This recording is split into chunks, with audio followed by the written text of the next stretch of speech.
Test.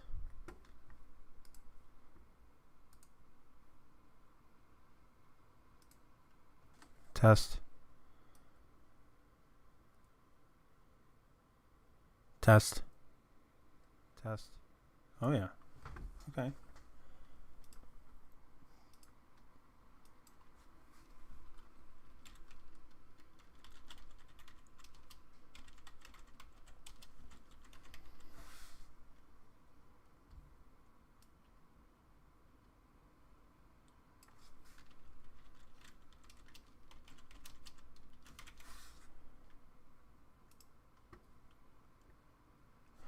All right, I'm live. I'm live.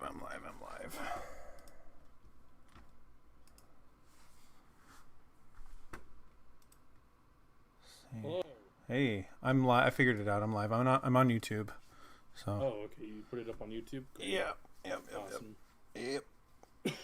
Happy Halloween. Happy Halloween. Halloween. Ooh, Halloweener. Halloween. Hey, where's the cocainer? The cocainer or the wiener. All right.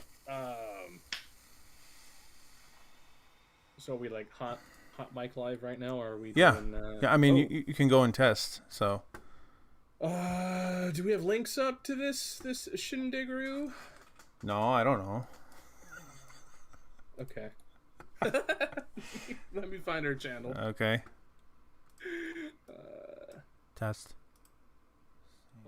Right now, are we? Yeah. Doing, Yeah. I mean, you can go and test. So. This shindigaroo. All right. You need to be louder. So let's do that. Louder. Okay. Test. Yeah.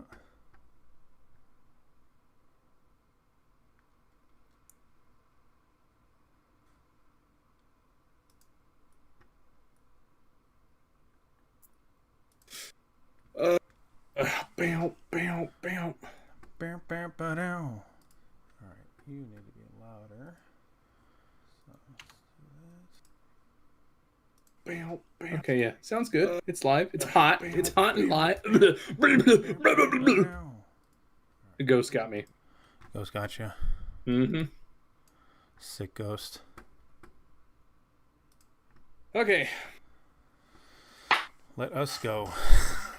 Let us ghost. Okay. So did you carve a pumpkin this Halloween? No. Cool. Yeah. No. I did not.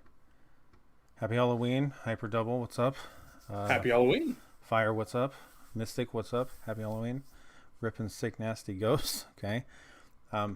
This won't be a long one. It'll be long enough. A few hours. But I do have to work. I go in at 4 a.m. Oh. So, yeah. You poor man. Okay. Yeah. So, that's the preface. Well, let's get to the creepus and the corpus. We already got people filling out in the Halloween Madness chat.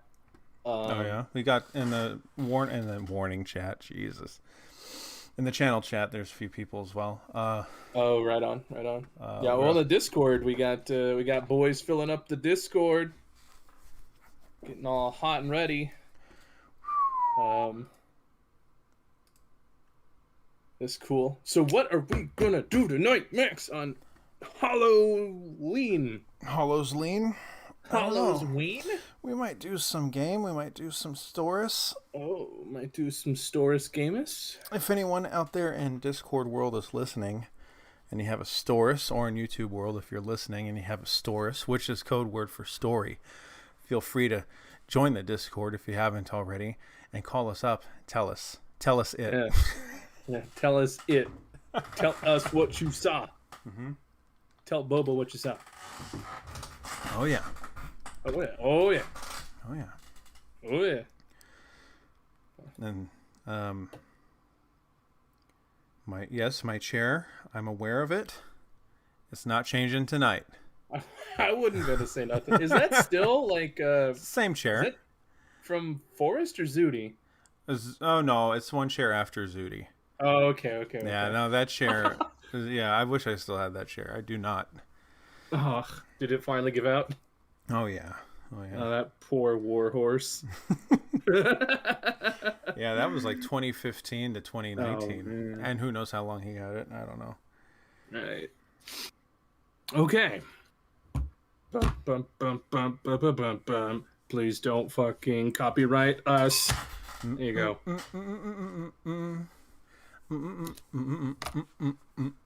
See, I don't watch that as a Halloween movie. I watch that as a Christmas movie. Am I weird? Am I What weird for movie? I that? don't even know what movie. What is it? Oh, that was Nightmare Before Christmas. God, I couldn't think I've of it. only seen it once, and I hated it. Oh, come on, Max. No, I don't like the James and the Giant Peach shit. What? But James the Giant Peach got Richard James, and it's got who else? It's got some like big names in it. It's fucking creepy. It is a little creepy. And it's made no better by the live action stuff at the beginning, by the way. Oh, I forgot about that. Yeah. God, I'm gonna go watch that. That's my new Halloween movie. Okay.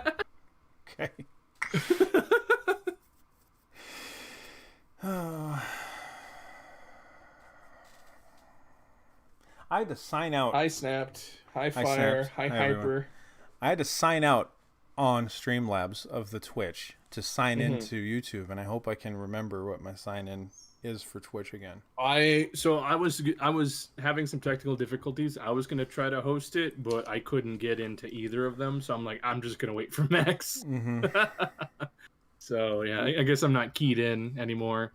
I guess they refresh them. Yeah, I know. God, I just hope I can get back on the Twitch. It doesn't matter. It's okay. I'll do the forgot password. Yeah, there you go. There you go. Ripping sick nasty ghosts. I like that. All right. Speaking of ripping sick nasty ghosts, you wanna put on that there VR headset, Max? And I'm not gonna play Phasmophobia in VR. What? It's too scary. Bro, it's just a game. No, it's not. Not in there. It's not. It's too real. I that was the first when I got it. That was the first game I tested it out on because I had it installed and it had VR, right? And I put it on and I was in the van. I was like, okay, this ain't that bad. I'm like in the van, and then I walked outside of the van and I was like, oh, I like it better in the van. It's a fine game if you're in the van. I could be the van guy. I don't see any orbs. Well, your sanity levels are getting low. Activities to 10. Get out of there, guys. I walked out and then I turned and I looked at the house and I think I kind of took a step past the front fence toward the house and I was like, nope, I'm gonna wait till I have a fun game, a happy game, and play that. Right, because like as soon as you get out of the van, there's like this droning, like ambience. They start playing. Yeah, like, yeah. Oh, okay. No, no. Not this eve. No.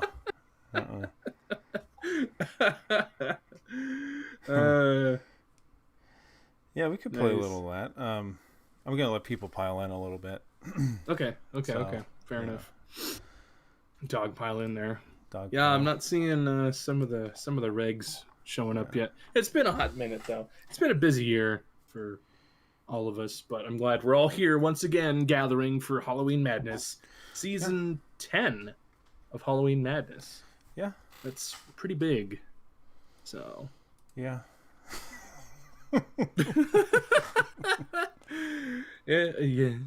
Yeah.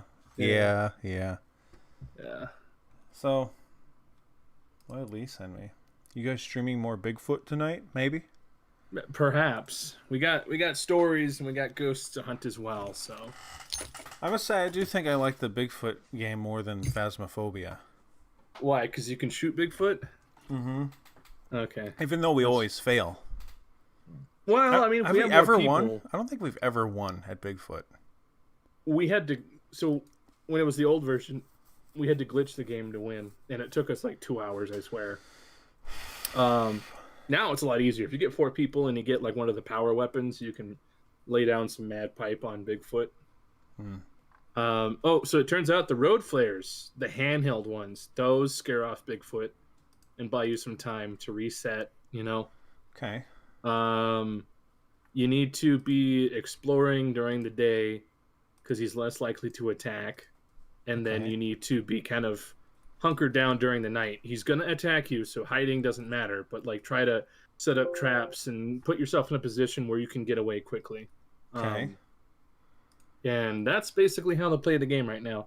I wish you could hide from him. That would be so much better. But, maybe someday. Or maybe if we get somebody to play as the biggest foot, then obviously they won't have the AI knowledge of heat-seeking where we're crouched behind a rock. That's true. That's very true. Yeah, so. Okay.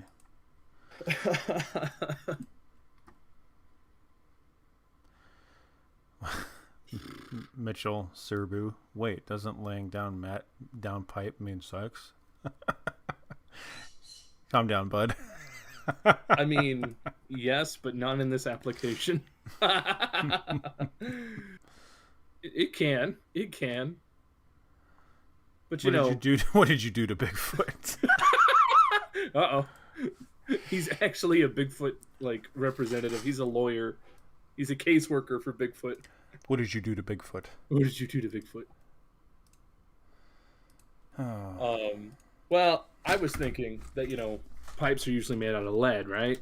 And, bullets are lead. So laying down mad pipe, laying down the lead, shooting them with the bullets. Okay. Yeah. Nothing sexual. That's weird. No, don't like that. What did you do to Bigfoot? What did you do to Bigfoot? Excuse me, I'm asking the questions. What did you do to Bigfoot? What did you do to Bigfoot? Could you imagine just being somebody you're driving home late from work. It's late at night. Late from night. Late for the night. You see something that looks like a Bigfoot. You hit it with the car, and it runs off from the forest. And you're like, okay, whatever. You go back to your 9-to-5 job, working at Albertsons, as a clerk. Beep. Beep, you're checking out people. Some dude in a trench coat comes up. What did you do to Bigfoot? Sorry, who are you? I'm asking the questions. What did you do to Bigfoot? Dude, I'm the victim. Right? Yeah, exactly. Oh. Big feet gone wild. I wanted to open it up with a comment that Ash left on Halloween Madness, Something in the Woods, which I think was one of the last few videos we did. Oh, yeah? Yeah. And I don't remember what I said in the video, but he comments, there was a time, Max, where you would have said a skinwalker ain't real. Haha. Ash, people think they can be skinwalkers. A skinwalker is not real. Okay? That's where I am on the skinwalker. Sorry, bro. Thinking he's turned to me. Right, no. Thinking he's turned to me. So people who believe they're skinwalkers, yes. Yeah, those are real. Yes. That's real, yeah. People who the ghost got me. People, the skinwalkers, they done walked my skin right off of me. Mm-hmm. Mm-hmm. The people who can actually do those magical things, no, I do not. I do not, and they do not, because they can't. Mm-hmm. God, I hope they can't, because if they can, that's bad news. All right, good night, everybody. Pterodactyls, they're out there. Yeah, they're out there. I wish somebody would give us a radio show, Max. With proper sponsors and all the equipment in an office and a recording booth and all the accoutrements. Hey, Fire, want to sponsor us? Yeah, bro, for only like $5,000 a month, you could have real studio quality Max and Kendall bullshit. The difference would be very nominal. That would be the funny part, is that there would be almost no difference. I tell you what, you give us the money and expect nothing in return, and you won't be disappointed. Mitchell Serbu got me when he said the politically correct name is Flesh Pedestrian.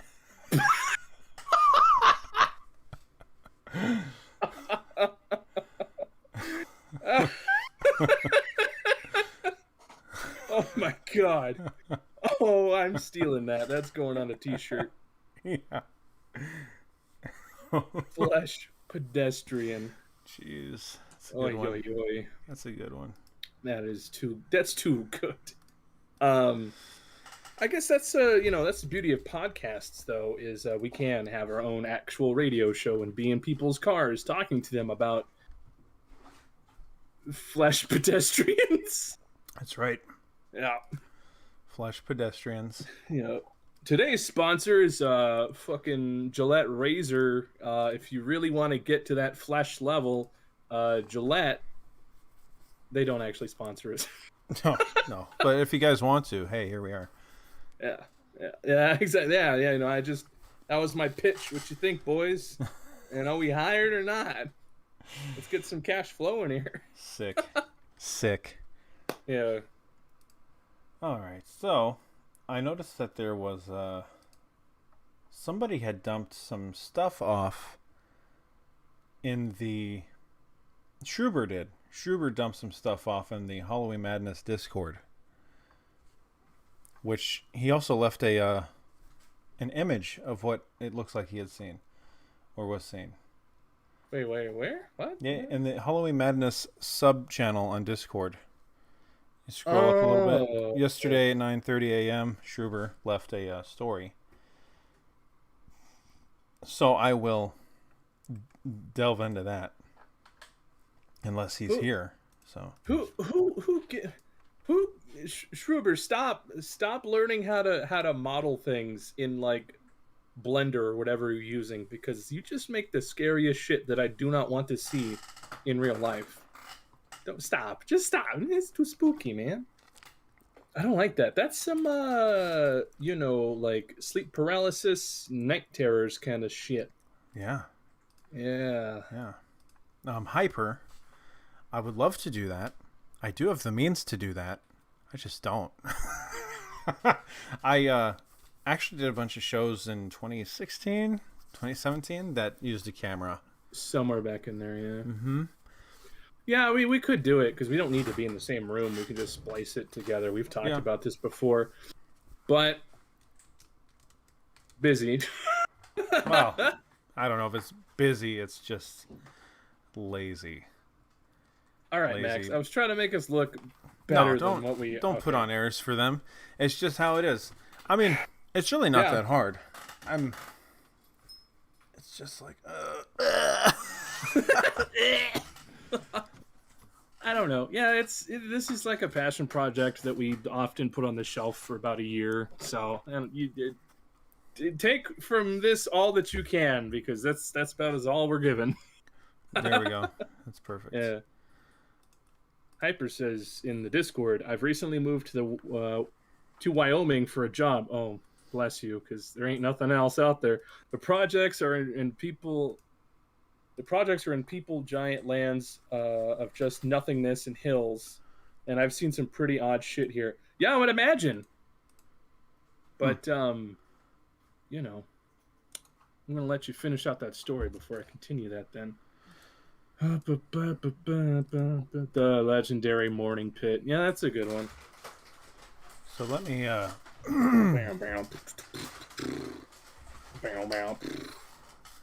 let me put on some music. Don't get us copyright. No, it's gonna I'll cry. be Kevin MacLeod. He'll strike you, dude. You got to use the stupid Google or the YouTube. Fucking... No, he won't strike you. He can't do anything because on his channel, on his website, it's like royalty free. Well, I'm sorry, Kevin MacLeod. When you're royalty free, you ain't got nothing. All right. You're Mr. Free. Sorry. And you know what? And he's like, just give me credit. Here's your credit, fucking Kevin MacLeod. All right. If that's even your real name. In Computech. All right. I'm using your fucking music, dude. All right, I've used it every Halloween for the last 10 years, and I will not change this time. No, never change. Never apologize, Max. No. It's a weakness. Kevin MacLeod. And how do you say your name, Kevin MacLeod, MacLeod, MacLeod, whatever.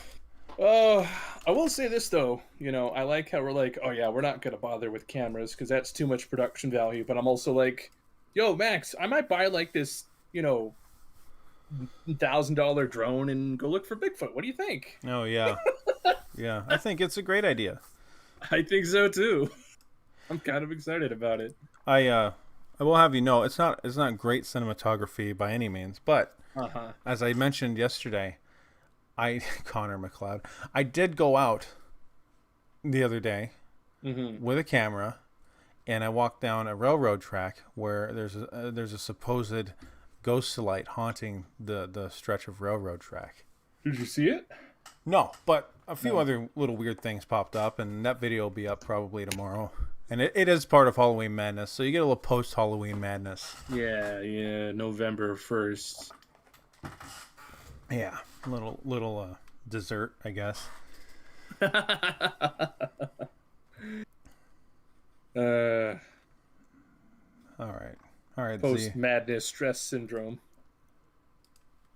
Let's see here. So this go. Let's see where there's the story. I got it. Wait, what are we doing?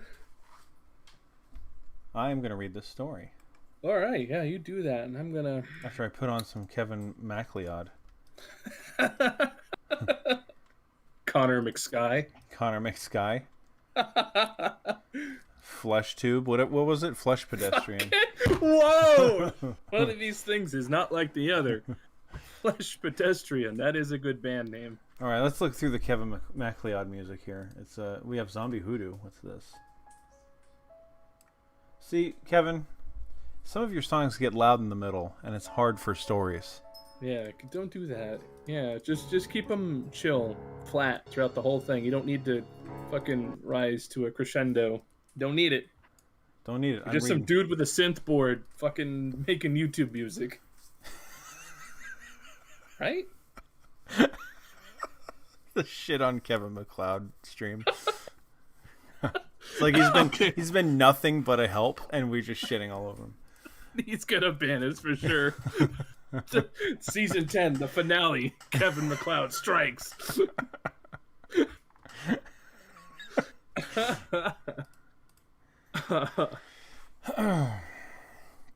All right, let's start this. Let's start it off. Here we go. I'm putting on Zombie Hoodoo by Kevin MacLeod. Yeah. Zombie Hoodoo. Hoodoo your voodoo bitch. I never beat that game. I don't know what you're talking about. That's Dead Island? Oh, I never beat that. I've got to the second part and I was like, no, I'm good. Like once you were off the beach, it became dog end.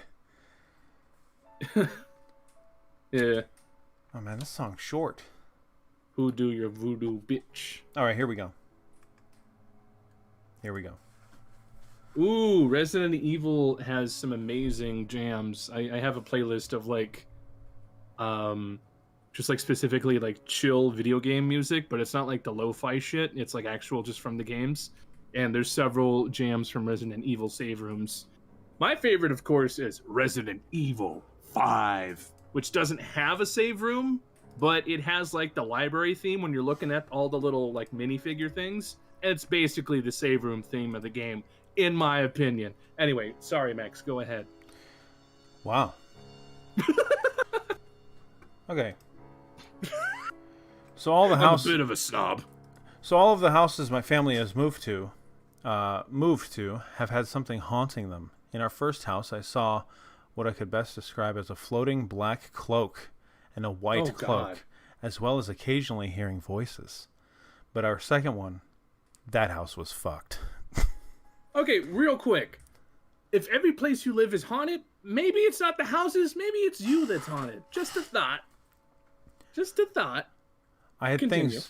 things thrown at me, voices, inhuman figures out of the corner of my eye, and even a large floating orb of light show up. But there was something in that house that followed my family to the next one, and potentially our current one. Now, for a while, I'd be noticing all the stuff in the second house, but one thing in particular seemed to, I don't know, like me? Whenever I was alone in the house, it would make these loud footstep noises in the rooms above. But as soon as I asked it to quiet down, it would. I'd go up and check, of course, and no one was there. This continued until the day before we'd moved. and I saw whatever had been essentially playing with me the whole time. In the front of our house is a room with a huge window and 2 sliding glass doors that lead to the rest of the house. I used that room to play on my computer.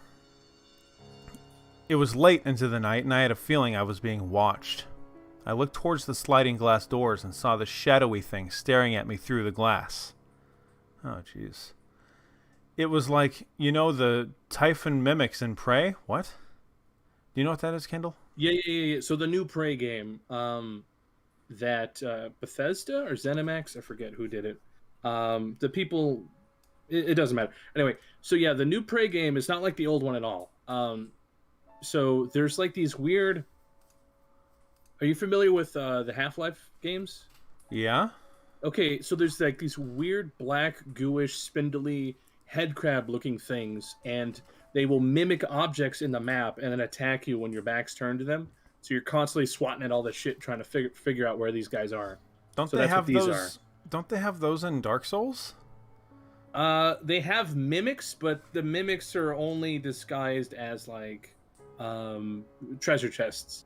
And then when you piss it off, it stands up and it grows giant legs and arms and tries to eat your ass, and it's absolutely fucking terrifying. I hate mimics. But no, like yeah, they're like the things he's talking about are like little black head crab looking little fuckers. Okay. Yeah. Okay. The 4-legged alien things made of black goo. There we go. It looked like a lot like one of those, but made of thick black smoke. It was a little bigger as well. I was able to stare at it for a good few seconds before it seemed to jolt up in surprise and scuttle out of view towards the kitchen. I jumped out of my chair to chase it, but I was already gone. Evidently, though, it wouldn't be for long, since when my family moved out of there, it followed us, and it fucking grew. Oh, It evolved. I'm not sure what happened, but it got bigger and changed a bit. A month into the new house, my mom mentioned that she had a moment of sleep paralysis the night before. I asked her about it, and she explained that a dark, black, inhuman figure had been standing over her bed, one arm pressed on either side of her, with its face about a foot away from hers. Something that piqued my interest, though, was when she said its skin had this oily sheen to it, like how oil shines on the surface of water. The other thing was that she was still able to move, and had pulled the covers over her head until it left. This concerns me a bit because that would imply that this is an actual physical thing rather than a moment of sleep paralysis. I haven't seen it since, but I've heard what I assumed was a voice a few months ago. My bad. A few months ago. Two words had echoed through my head in a voice I can't even replicate in my imagination. Protect and especially. No idea what this means, but maybe I can ask if I can see it again. I'll try and do a quick model. This is just a big advert for his modeling. Right. Yeah. Check it out. Anybody looking at looking to hire somebody to do some quick renders, here you go. This is a type of quick model, and then here's a model. There's the model. Is it fully rigged? Can I put this in VR chat? Come on, Can I actually somehow show it? Well, if you pull it to the screen that OBS is broadcasting, yeah, sure. Let's see. Bad. I want a fully rigged and animated and functional model of that by next week. Schruber, okay? So get me that, and I'll load it up in VR chat, and we'll do a special, thing. How visible? There we go. The overlay, I still see the overlay on the YouTube. There's a little quick flash of it. Okay. Oh, I forgot there's a latency between. Oh, there it goes. It's somehow worse when you just have it up in a tab.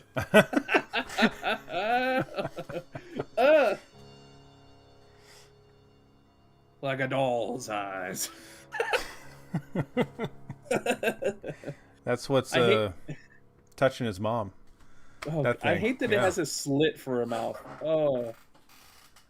Yeah. Well, it's got to eat, Right. Yeah, things got to eat. Oh, see you, Snap. Thanks for joining us, dude. All right, Take Snaps. care. Night, Have a night. good one. Bye-bye.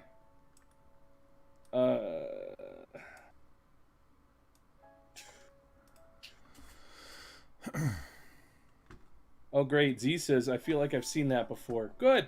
Well, you're haunted too. Congratulations. Gotta have a slurp hole somewhere. I didn't need to read that, Fire, but you know what? I did, and now I'm stuck with that decision. Boy. I feel like I've seen that before. What did you do to Bigfoot? Is that a challenge gamer? The fuck? Who said that? It's Mitchell up above. Oh, what the? Is that a challenge gamer? Oh, Michael 86. You provided a story. Actually, hey man, were you the one that provided a story like episode 1 or 2, Following Madness this year, and we asked for more details? Is that you? Could No, be. I think Mitchell is Shroops, the Shroobinator. Or am I wrong here? I could be wrong here. Okay. I gotta scroll through so much shit. Yeah, Mickle 86 is somebody different. I'm pretty sure. No, he says yes. Right there. He just answered me. Oh, no, Z. Z is Mickle. Yeah, yeah. Oh, No. my bad. I got confused. Mitchell is Shroob. Z is Mickle. Yeah. Gotcha. Roger. Mickle. Mickle, I don't know. There's a T, Max. Is there a T? No, there's not a T. It's Mitchell. No, okay. Hang on. Oh, it's so hard. But Z says he's Mickle. Yes. Mitchell is Schruber. Mickle is Z. All right, good night, everybody. Okay, I think we have it decoded. Fire gave us a little key here. Mitchell is Shroob, and so that means Z by default is Mickle 86. I need my stroke pills. Do you smell toast? I smell toast. Yeah. Okay, so Z, Mickle. I know you listed a huge thing full of details, but this is your opportunity, my friend. If you want to hop on the Discord, talk to us, tell us the details. We got a little bit of time right now. Spooky, spooky pumpkin. Orcus, Sporcus, Porcus. And then, yeah, I think if we want to get a queue going, I think driver Mccready wanted in or something. He messaged me. Watch out for them femme squatches. I heard this is their breeding season. Didn't need to know that. Gonna try to delete that. Get out of the vault. Out of the vault. Out of there. Oh, God. Don't want to know about that. That would... Oh, my God, dude. What do you do? So why are you in the hospital? Bigfoot broke my pelvis. You don't want to know how. Oh, God. Okay, Fire okay. says he wants in. Okay, we'll all right, Mark. Hey, Mark. It's fun with drums. How you doing, man? Hey, Mark. So, Mikkel, 86. You can't call in, but I do want to ask you, because if I remember, you glazed over, like, what were you hearing outside of the window? That's what I want to know. Is like, what kind, you just, like, glossed right over it. Like, I want to know what you were hearing. How can you describe it? How long did they go on for? That kind of stuff. Also, let's get a queue going.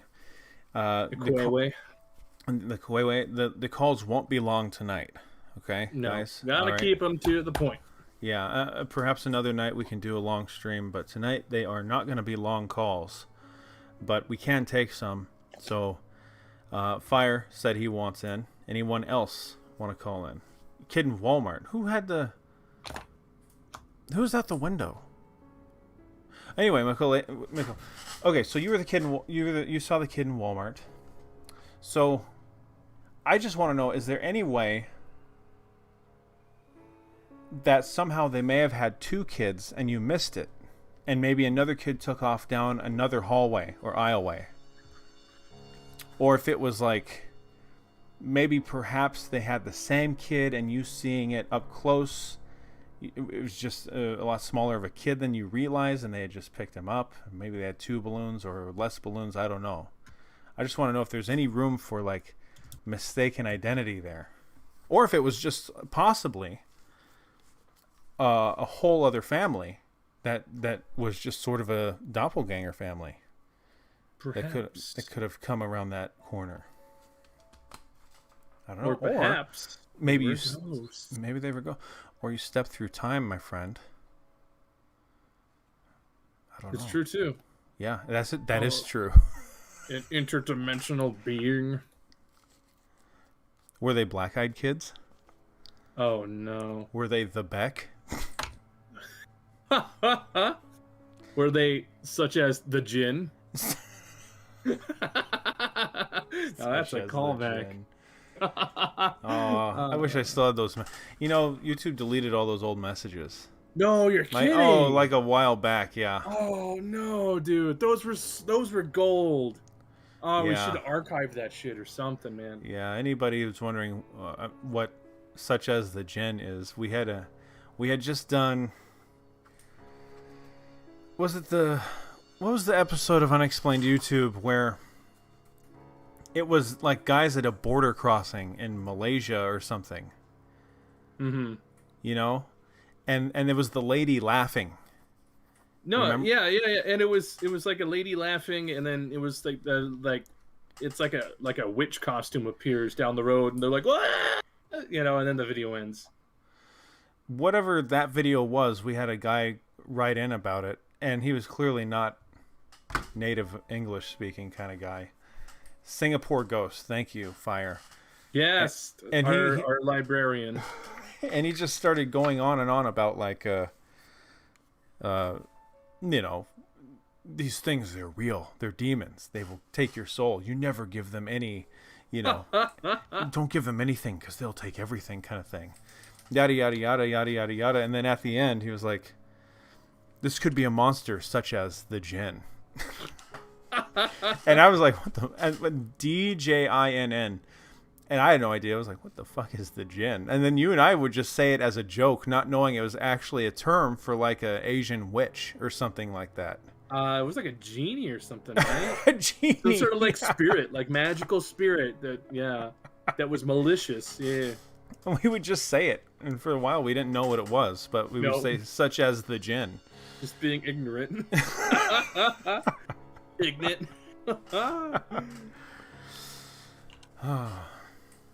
So anyway, no, it was the same couple, and they went out of their sight for only a moment. For a few seconds, I couldn't see them, and when they came back around the aisle, the toddler kid was a baby.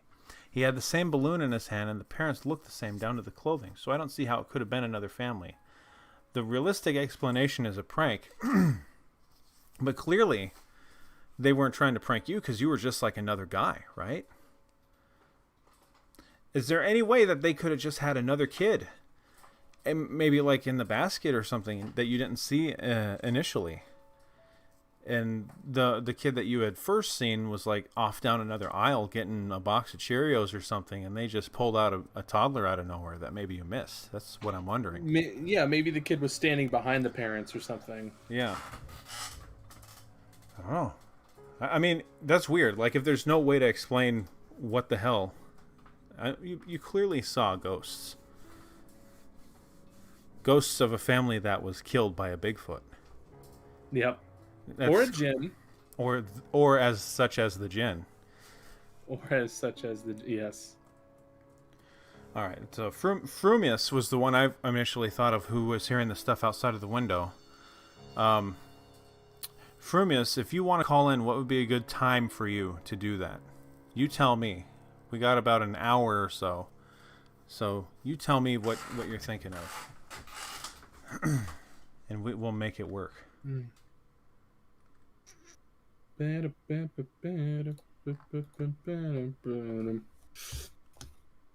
Frumi says, I don't know if I'll be able to call in tonight, depends on timing, but if you scroll up in a Halloween Madness, I typed out more details on the window and the camping story. The Jinn stole his message. Hyper says they finished a story in the Discord. I'm looking at that right now. Okay.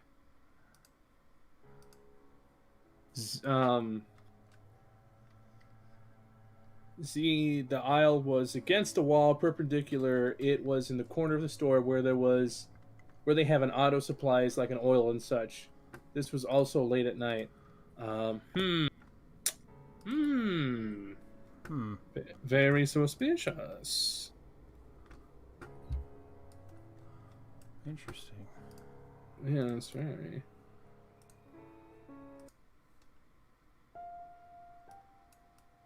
Change the horror music real fast. Bum bum bum bum bum. Ooh. Okay, so I got a little short story from Hyper right here. Lay it on us. Also, again, before I read this, anyone that's here tonight, sound off in chat and get our greetings as we go through. So, I'm going to start with the first little bit that Hyper said. I recently moved to Wyoming for my job. The projects here are in people's giant lands of nothingness and hills. Oh, jeez, there's more. Hang on. Okay. Pretty odd shit here. Like, I've only had 2 to 3 experiences in terms of unexplained and potentially supernatural in my life, but once I moved here, it spiked. There's an odd abundance of perfect skeletons strewn across the property. Huh? What kind of skeletons? What? What? Oh, like actual... Okay. Like, I know finding bones on land isn't out of the ordinary because animals die all the time and decompose, and bones are the last to leave and stay a while. It's like he's saying it like he's annoyed. Stay a while, but I'm talking like whole skeletons with everything left. The bones are fresh and white. The other odd thing that happened was while I was on my way home from work with my dad. I work with him and we have to use walkie-talkies to talk to each other. Nice. Any job where you got to use a walkie-talkie is a good job. Yeah, that's a perk. Okay, that's a bonus. I forgot to turn off my walkie-talkie after heading home from work. It randomly went off, and all that you could hear was a loud white noise with a male voice buried beneath it. Ooh. What it was saying was indiscernible. I kind of just sat there with blankly stared at the walkie-talkie in the back seat. My dad tells me to turn it off and to calm down. It's not a ghost, teasing me as he usually does. Obviously, I didn't think it was a ghost or anything trying to contact me. Just kind of caught me off guard, though it did run through my mind. I struggled to reach for it because I had my seatbelt on and it was in an awkward location. The noises just continued to get a tiny bit louder. I let out a noise of frustration, fumbling with it. My dad said, "Calm down. There's no spirit joking with me again." Though this time he said it with a straight face and a firm voice, without looking at me, keeping his eyes on the road. It almost felt to me as if he was trying to convince someone that he didn't believe anything was wrong and everything was okay, as if he admitted something felt off. Things would go awry. I finally managed to turn it off and could visibly see my dad calm down as if he was tense for a while. It was a quiet drive home. What's your dad know, bro? Yeah, what Get your dad on. Get him. We'll talk to him. Yeah, we'll cross-examine him. See how he handles the scrutiny of the best 5 minutes. Here's how I want to talk to Hyper's dad. Mm-hmm. I want to get in a call with Hyper. I want you to hand a walkie-talkie to your dad. And I want you to have the walkie-talkie. And I want your dad to be in a different room and we talk to him through your walkie-talkie. Okay? That's how I want to talk to Hyper's dad on a call. It's on the same walkie-talkie that the ghost was on, by the way. Because it was a ghost. Oh, okay. Just like that, we've confirmed it was a ghost? Yeah. Search for answers, no further, Hyper. It was, in fact, a ghost. I've heard it a million times. Boom. Gotcha. There you go. Yep. Classic Spectre.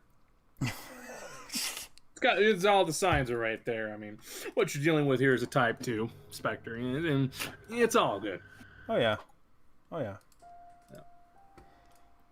Easily confused with a poltergeist, to Easily. the untrained eye. I could see it happening. Don't worry about it. Don't stress it. Easily. He's just feeling bonely. Oh God. Oh dear. Okay. So let's get back. Where's Discord? There's Discord.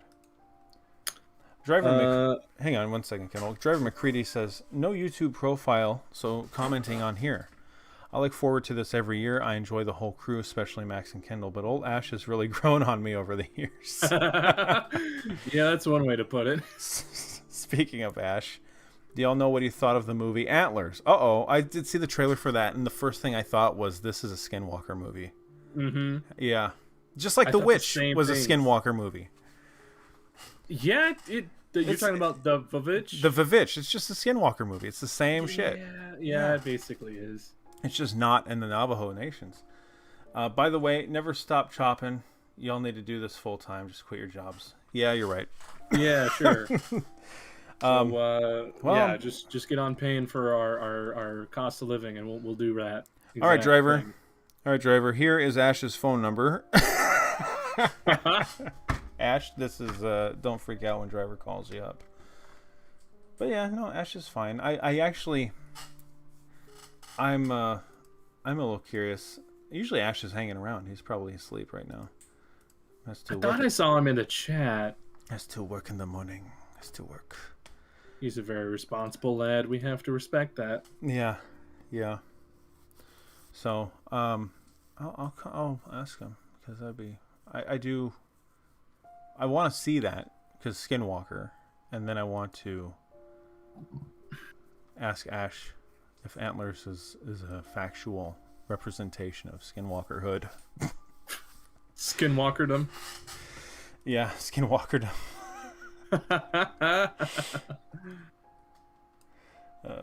Okay, so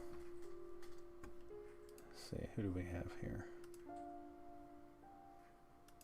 All right, Fire. I know you said you wanted to call. We never set up a proper queue for anyone that might want to call. Anyone that might want to call, you got to sound off right now. Just type 1 in chat, or just say I want to call. And then let's see. Let's get back over to Discord. Well, Hyper, you got to ask your dad. Okay, Driver Mccready says 1. Perfect. We can have you on. Okay. It'll go Fire, then Driver. And Fire, remember, we are keeping him a little short tonight. Yeah, ask your dad, man. Be like, he's asleep. Oh, I don't mean like right now. No. Just like next time it comes up, it's convenient for you. Yeah, go wake your dad immediately. We have to know. Get the walkie-talkie. Yeah, I'm curious about that. It's almost like I wonder if it's happened to him before. Maybe. It's like, oh, it's not a ghost. He's just trying to make himself feel a little better when he knows it is. Cincinnati, go up on the roof, stomping his heart. Yeah, there you go. Driver can go first. All right, Driver. Driver, let me know when you're ready, bud. I'll put you in a call. Bongo, bongo, bongo, I don't want to leave the car. Actually, don't we have we have a room for this, don't we? Yeah, they're already queuing up in the Halloween Madness room. But don't we have like a chat zone? Halloween Madness, yeah. Driver. We have what's called Stream Zone, where like we can drag people in and unmute them. That way they don't kamikaze us. What? You can't call until 10 though. Okay. Well, you're going first then, Fire. Hyper says like he was trying to convince another entity that he didn't believe he existed because acknowledging the entity would commence something. I don't like commence something. That's very... Commence something. It's like we're talking to Ash. All right. All right. Well, we'll take your call at 10, driver. Hyper is in the Halloween Madness y'all got mics or not room. Yeah. Yep. So, okay, yeah. So how you want to do that? Do you want to just join the thing and we drag them? We could just join the thing. Which one do you want? Which one do I? Stream Zone? Yeah. So if we join Stream Zone, people can't like join. We have to drag them in. Yeah. That way we're people get their proper time and they're not getting talked over. I do have a mic. Okay, we see you in the queue, Hyper. We can drag you in as soon as we get in. If Fire's still okay with going second. So. Frumis. He secretly dated a ghost. Have you noticed that with poltergeist videos, they're never breaking something expensive? Now the new trend is going to be a ghost broke my fucking Google Pixel 6 Pro. Yeah, right. Ghost took over my Tesla? Ghost took over my Tesla.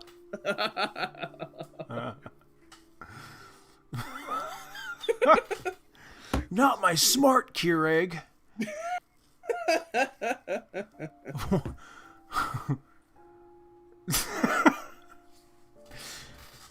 Ghost insurance. I wonder if that exists. I bet somebody out there has a ghost insurance, because I know it's a law in multiple states where if the place is haunted, the realtor has to tell. No, really? Yeah. Oh, yeah. Yeah. What is that? Like some sort of liability bullshit? I don't know. They have to disclose that information. Okay. So I wonder if somebody out there has ghost insurance. Well, only one way to find out. All right, Hyper. Hyper, you're up first if you want it, buddy. Just give me a number 1 in Discord chat, and we'll do it. All right, Kendall. I'm gonna hop over to Stream Zone. Roger. Hello. Hey, no change. No one even knew. Zone. Yo, Lazy Paradox, what up? All right. What's going on? What's going on, Lazy? Hey, how are you? Okay, how do... Rapture insurance. Wow. No! That's so stupid, it sounds like it's actually real. So, Hyper, is that a 1 in chat? Or is that... What are you... What's this little... Like, you're in the queue. You're in the Halloween Madness queue. Y'all got mics or nah? You're in the queue for it. But are you in the queue for it? That's what I'm wondering. Yes, okay. He's like scared and shit. Yeah, it's a 1. I don't know. Kind of looks like a 2. What are you thinking, Max? All right. What you mize? Spooky story I have to go. Go to Taco Bell. Need to use the bathroom. Only one available. Disabled stall. Finish and notice no TP. Someone starts knocking. It's a guy in a wheelchair. Dab. Oh. That's not a spooky story. That's just unfortunate. Dab on him. Dab, yeah. Dab. At least have the courtesy to be like, hey, man, there's no TP. Sorry, bro. Now, is that only Taco Bell? It can't be a Jack in a Box? Is it just Taco Bell where it's really scary? Hey, there's Ash. Hey, dark greetings, everyone. Hello, Ash. There's Ash. Ash, you got some, let me find it. From Mccready, from Driver Mccready. You got a little love, Ash. I'll read it again for you. No, YouTube profile, so commenting on here, Discord. I look forward to this every year. 2, I enjoy the whole crew, especially Max, Kendall, but old Ash has really grown on me over the years. Speaking of Ash, do you know what Ash thought of the movie Antlers? By the way, never stop, yada yada. Ash, okay, you got love from Driver Mccready, who we're going to be talking to later tonight. But there is a movie out, Ash, and it's called Antlers, and it really looks like it's going to be it looks like it's a Skinwalker movie. Is my takeaway. So I want your opinion on that for Mccready.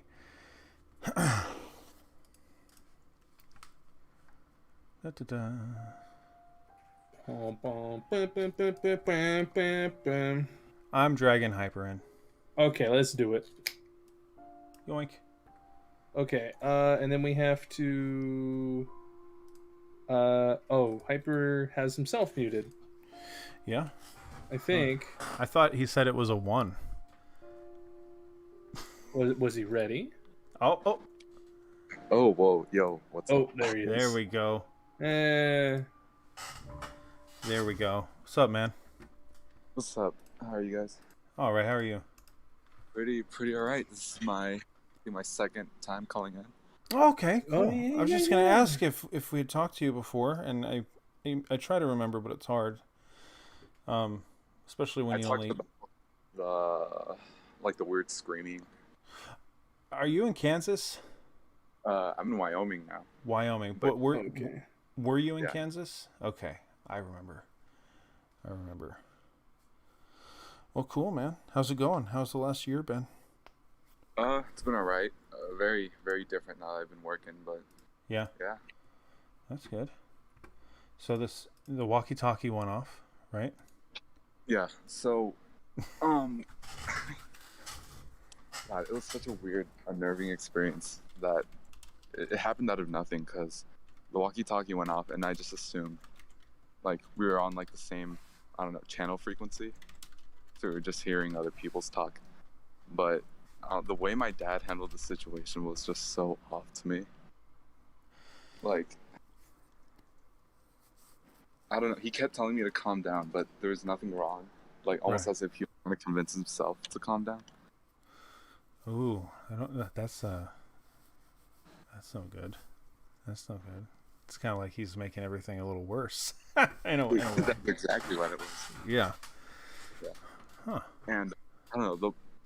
Okay, so to explain where I work. Okay, so I work in the pipeline. Mm-hmm. So travel all across the country, mainly the Midwest. Mhm. And sometimes the pipelines go through like property owners, like land. Where this project is, like, I think it's like the biggest ranch I've ever seen in my life. It's like hundreds of acres. And there are some places where it's just nothing but flat land or nothing but just dead trees. Okay. And there are certain isolated areas where it just gets foggy out of nowhere, so you can't really see more than like 20 feet in front of you. Oh, And shit. it's just a weird place because, again, to touch back on the whole like perfect skeletons, it Like animals, right? yeah, like Okay. livestock, Okay. That's Okay. what I was wondering. Yeah. not human bone. Yeah. That's a whole different phone call, right? Get me the president. Yeah. No, but it's weird because it almost looks like it was like placed there. Can Like you the bones look clean. They're, I don't know. do you like have to? Are they below the surface, or are they kind of like on top? Like No, they're just like on the land, like like they're Jesus. placed. Complete, right?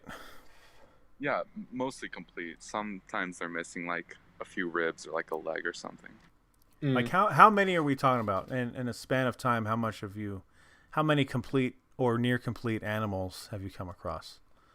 So I could see about 2 a week, and I've only been here 3 weeks Mm-hmm. of just kind of perfect or near perfect bones. Mhm. Sometimes I do find like a pile of just bones from dead animals. What catches me off guard is just that there's just so many of them. And Like, are we talking 10 plus? 10 plus bones or like Like skeletons? like skeletons? Complete skeletons. Yeah. I think I've only seen about like 4. Okay. Oh. And can you tell if it's like a horse? Is it like a cow? Is it pigs? Chickens? It looks like sometimes it could be like it looks like a fox skeleton, Okay. or maybe what are they called? They're not deer, but they have horns. Antelopes, yes. Okay. Yeah, full antelope carcasses and stuff. I don't know. I'm not sure if there's like a weird history with that land either, because there are some places that look like they haven't been touched in like years. Yeah. But yeah, I don't know. It's just odd place. Well, I mean, we all know what it is, right, Kendall? Bigfoot. It's Bigfoot. Yeah. I mean, Is there any like common wine? No, it's just that's. It's a running joke. Yeah. It's what we enjoy the most. I don't know. It's probably Bigfoot, actually. Are there woods around there? No, that's like the weird thing. There's no woods. I mean, you have like 2 or 3 like dead trees and like a little like mini canyon somewhere, but Oh God. it's all just kind of like small bushes. Huh. Hmm. Well, let's talk. Okay, so you ever get like a weird vibe around there? I mean, I'm sure with that you're kind of like, ugh, you know. But like, you ever get like a gross feeling? I mean, only when it gets foggy, but I guess that's normal if you can't see, you know. Yeah. You ever work nights around there? So my shifts go from like 7 a.m. to 5 p.m. So Okay. it's almost all daylight. Gotcha. But right now, because of the time of the year, there's no sun really. It's always just cloudy. Yeah. So yeah, there's just a lot of fog all the time. Eerie. Pretty eerie. Yeah. So okay, you got the walkie-talkie, right? And you're getting in the vehicle with your dad.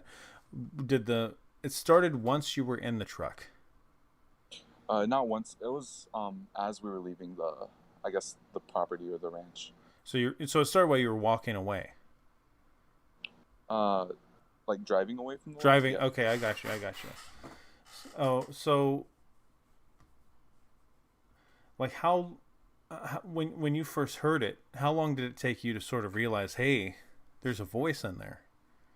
I mean, it was kind of almost like immediately, like 1 or 2 seconds after the noise went off, I could kind of hear a voice.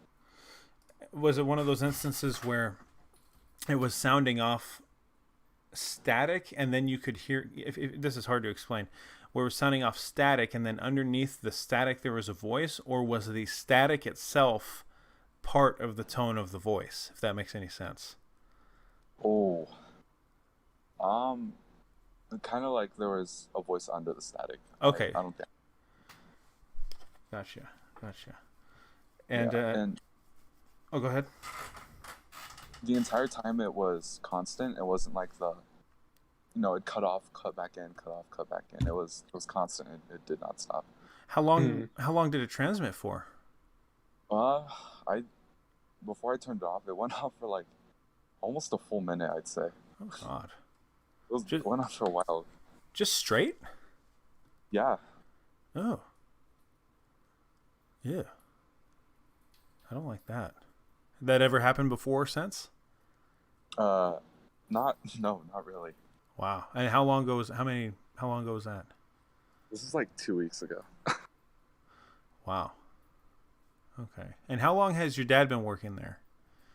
Well, he's been like in the for years, like 8 years, I'd say. Okay. At that spot? No, we're both new to this spot. We've only been here about 3 weeks, so it happened like a week after I started. Well, that's sort of curious, especially if it's spot specific, why he would be, unless it just freaked him out, right? Like, unless it just scared him more than it got to you. And he's just like, I ain't having none of that. Yeah. I don't know. It was weird because like all the eerie feelings I've ever gotten have only been like in that land. Mm-hmm. And I mean, I guess I do spend the majority of my time at work. It makes sense that bad times happen at work, but I don't know. The way he commanded me was kind of like like he was warning me to stay calm and not to freak out. That's weird. That's weird. Yeah. Yeah. And my dad's not he's not superstitious or anything like that either. I mean, he believes in like the possibility of Sure. ghosts and all that kind of stuff, but he's the whole like, I don't know how to explain it. It's just very close-minded about that stuff, I'd say. I don't know. Could you there were like qualities of a voice in there, and what I'm imagining the sound to be like, it's like really, really hard to tell. But could you tell anything about it? Like, could you hear if it was like a male, if it was a female, if it was English, even though if you couldn't make out any consonants, did it seem familiar at all? You know, that kind of stuff. Yeah, it just sounded like someone talking. It was a deep male voice, like an adult. Oh, And weird. it wasn't like the talking was constant with the static. So it wasn't like, oh, you know, like how normal radio chatter would go. Someone would talk, short pause, talk again. It was like a full, like a tangent almost. And just like it just kept going. It just kept going for like almost a full minute. I was fucking creeped out. I mean, could you have been catching somebody else's signal? Because chances are, if somebody else is out there, they're using a long range frequency. Which, yeah, that was exactly what I thought too. But where we were positioned, well, okay, where it happened was at this weird, like cutoff point in the land, where it's like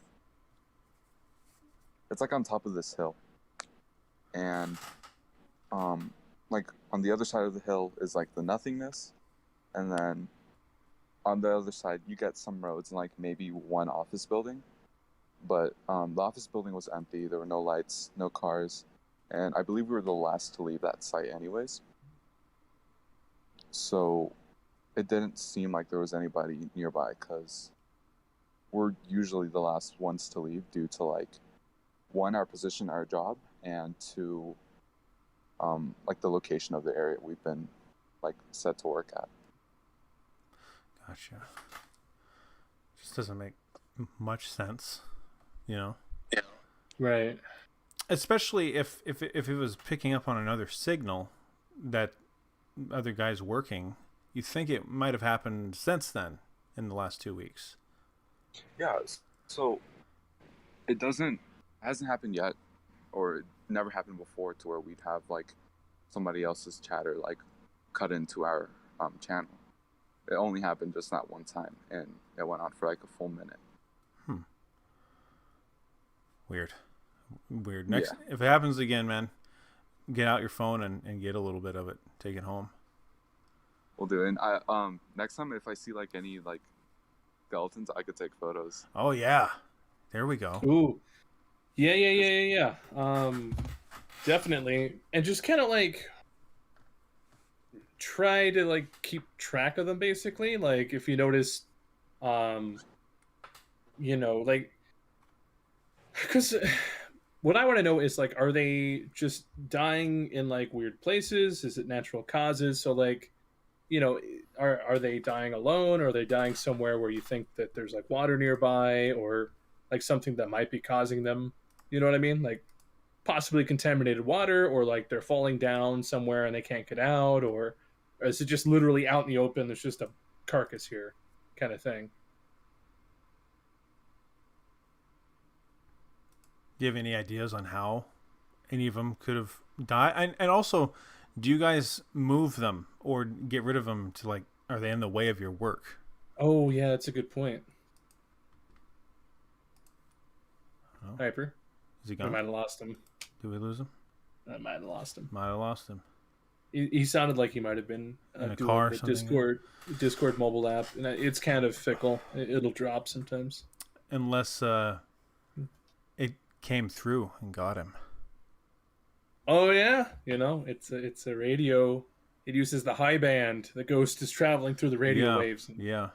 Then gobbled him up. Shit, if you give the ghost Google Fiber, it'll manifest in front of you. It'll become a human again. Oh. Hyper? Whoa. Okay, there we go. Oh, hey, man. My Oh, Discord crashed out of nowhere. That was kind of odd. oh, it doesn't see. That's the ghost not liking you talking about it. Maybe. Yeah, yeah. So my question, Hyper, was are the animals? Do you guys have to move them for your job, or are they like in the way of your work or anything, or do you just sort of leave them? I haven't seen any directly on our work. They're like either very close to this side or like just about like 20 feet away. Okay. Have And any? Oh, go ahead. I've never found any of the wow, skeletons like around other dead animals. It's always just been like the bones by themselves, away Gotcha. from any.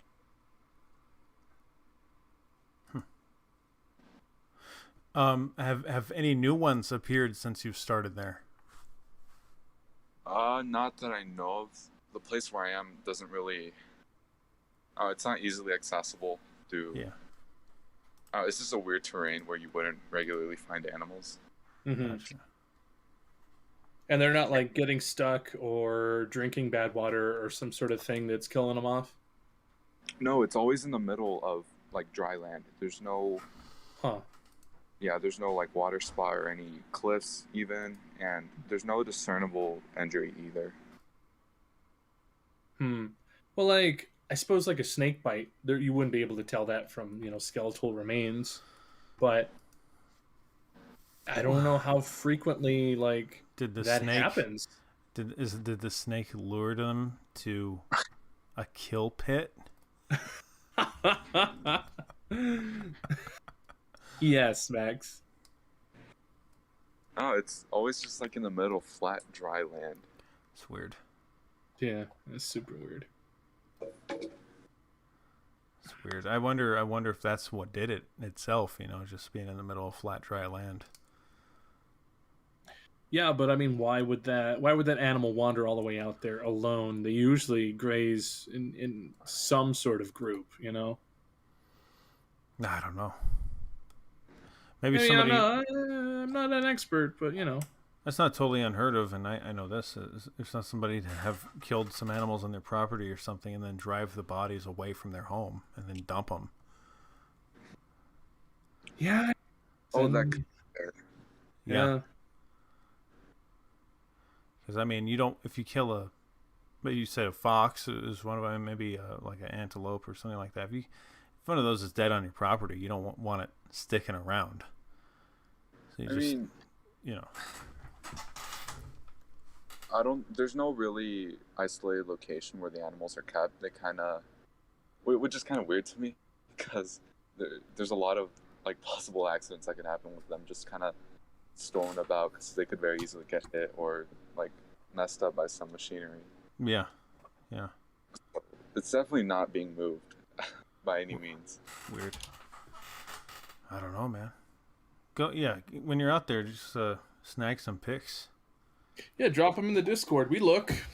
Yeah. Yeah, there's definitely just one that just looked very off to me where it looked like placed and the bones were just like perfectly like kept.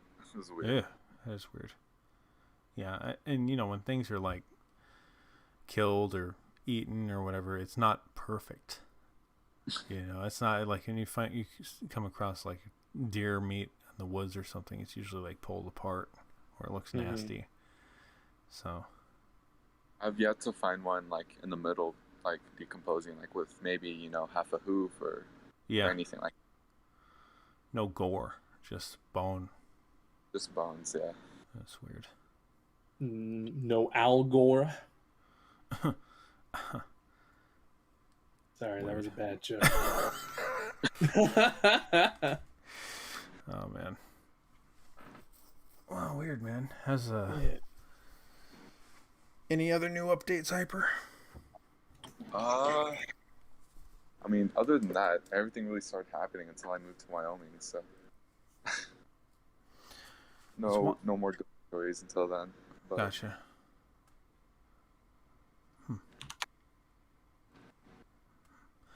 Any I wonder if does your walkie-talkies, do they have like a channel surf? Channel surf? Yeah. You know, you can set it to like scan. Scan for channels being used. Oh, I Are they don't think so. Okay, so they're like locked channels. Gotcha. Yeah, it's like a locked channel. And then they have like sub channels. Like it could be like a channel 8 sub channel, like 03. Well, that's even weirder that you would get interference on there. Yeah, because we use like a sub channel 13, like 04. That's like that's even, yeah. It's like no one's gonna find that if they're driving down the highway or something. No one's gonna land on that, you know. Mm-hmm. It said something about like 121 possible channel combination thingies. Yeah, no one's gonna land on that driving down. And most consumer grade like walkie-talkies, they don't have sub channels. It's just like channel 1 through 24. You know. Yeah, you gotta have some big stuff. I mean, could have been some dudes like four-wheeling, because I know like a lot of the four-wheel clubs out here have like really good radio sets in their Jeeps and Broncos and such, that have subwaves and can really reach out. Some of them have like just stupid range. Anyway, maybe that, but again, they would be four-wheeling through, private property, albeit it's huge, so it's probably not necessarily fenced all the way, so they may not even know. No, it is fenced. It's such wow. That must cost a fortune, dude. Jesus. It's a very expensive job. The owner is very strict on like keeping gates closed. Like he says, for every gate like he finds open, it's like a $5,000 charge to the company. Oh wow. Wow. Holy shit. Yeah, so and throughout this like giant ranch, there's like certain roads where it says like, there's access to this company, and like you can drive through here, but you can't drive through this trail and stuff like that, like access roads. It's super protective of them, damn. Yeah. He has a whole bunch of like windmills and pipelines going through his property. So yeah, it definitely could not be like other people going through it, because he's a very strict man. Right. Okay. Well, that puts my theory to rest. Yeah. Weird. I don't know. If you get it again, just record it. Yeah, if you can. Yeah. Well, shoot, man. We're gonna, if it's all right, fire. Jesus, you're next, and if it's all right, Hyper, we're gonna move on to fire. Yep. Yeah. All right, man. We'll talk to you. I hope it's not a year. I hope not. Hopefully we can do. Oh well. Fire. Hang on. Sorry, Hyper. Fire. Put yourself on hold because Mccready just said he's all good. So all right, Hyper. Yeah, thanks for joining us, man. Yeah. Have a happy Halloween, and get us some deets on that. Next time you got something spooky going on, try to get it on camera or video. Yeah, I have work tomorrow, so it's for me to find skeletons. It's gonna happen. It's gonna happen. You handing out any candy tonight? Nope. It's way too cold for that out here. So nobody lives out there, Max. What are you talking about? Mm-hmm. Well, somebody lives out there. Somebody was on the radio, Kendall. Or something. Ooh. Or something. All right, Hyper. Thanks for calling in, man. Thanks, man. Yeah, no problem. Happy Halloween. Happy Halloween. All right. Okay, who we driving in? Who we dragging in? Where is chat? There. Bongo, right away. We are bringing in Mccready. Bingo, bango, bongo, I'm so happy and I go. Ash, if you're listening right now, this is the guy that loves you. You've grown on him. He's about to come in to the call. All right, let's see what happens. All right, Mccready. Mccready. Yeah, I can hear you. Okay, yeah, I've never used this before, so pop in that cherry. Yeah. Hell yeah. Welcome aboard. shoot. How's it going, man? It's pretty good. How y'all doing? We're good. Hanging in there. Yeah, doing well. You know, doing this. So. Hey, how do I keep this echo? I say something and then it all comes back to me. Are you wearing headphones? Yes. Oh, weird. Let's see. Are you using the mobile app or are you using? I'm on a laptop. Okay. You got headphones in. Do you have the stream muted right now? Oh, there we go. Yeah, mute the. You might want to mute the stream that way because stream. Okay. Yeah, because you're listening to yourself through this. No. You muted yourself here. So on the YouTube video, just hit the I got little. you. Yeah. Hit the little volume button. Okay, yeah. All right, we're good. That's probably where you're There getting we that go. feedback from. Did that fix it, man? Yeah, that fixed it. All right, yeah, man. I got Yeah. boomer tech skills, so. No worries. Not anymore. No longer. I'm better now. Not by much, but. Yeah. Well, shoot, man. All right, this is the first time we've talked to you. I know that. Yeah. But yeah, let me say a couple things real quick. One. Sure. I wish y'all would do this more. I bet y'all could. So just totally quit your jobs and just start this. And Yeah.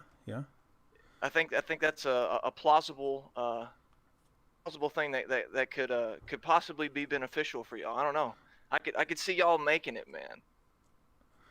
Okay. I wish I had your vision because I tell you what, I can't really. Oh man. Oh, I know. Plus, in the age of insane censorship, it's difficult. Jesus. Oh, it's so yeah. I mean, we would have to be basically you have to use a different platform, exactly, other than YouTube. Yeah. Yeah, we'd have to be able to. Yeah, I mean, I don't know where you would go because YouTube still is the biggest video platform.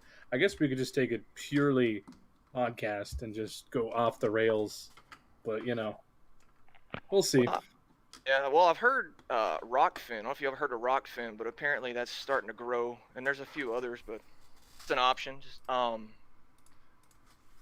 I just want to say that now that I finally called in after listening to y'all for years, and then when y'all changed your name, I couldn't find y'all for a while, and then I reconnected a few years ago. I've listened to all these, and so now I feel like I'm officially part of the crew, though, because I've now called in. So I'm part of the gang now. Yeah. When did we change our name? Yeah, when did we? I was just thinking the same shit. Wasn't it always like unexplained YouTube, and then y'all changed it to Best 5 Minutes? Okay, no, it's always been the other way around. It's always been Best 5 Minutes, and our one ticket to the big money was unexplained YouTube. Oh, okay. Well, see, hey, there goes those boomer tech skills, man. Mm-hmm. No, you're all good. We should have just done it as unexplained YouTube because that's all we do. Just talk about Bigfoot. Yeah. Trying to boing soccer moms. Bigfoot good. Bigfoot good. Oh.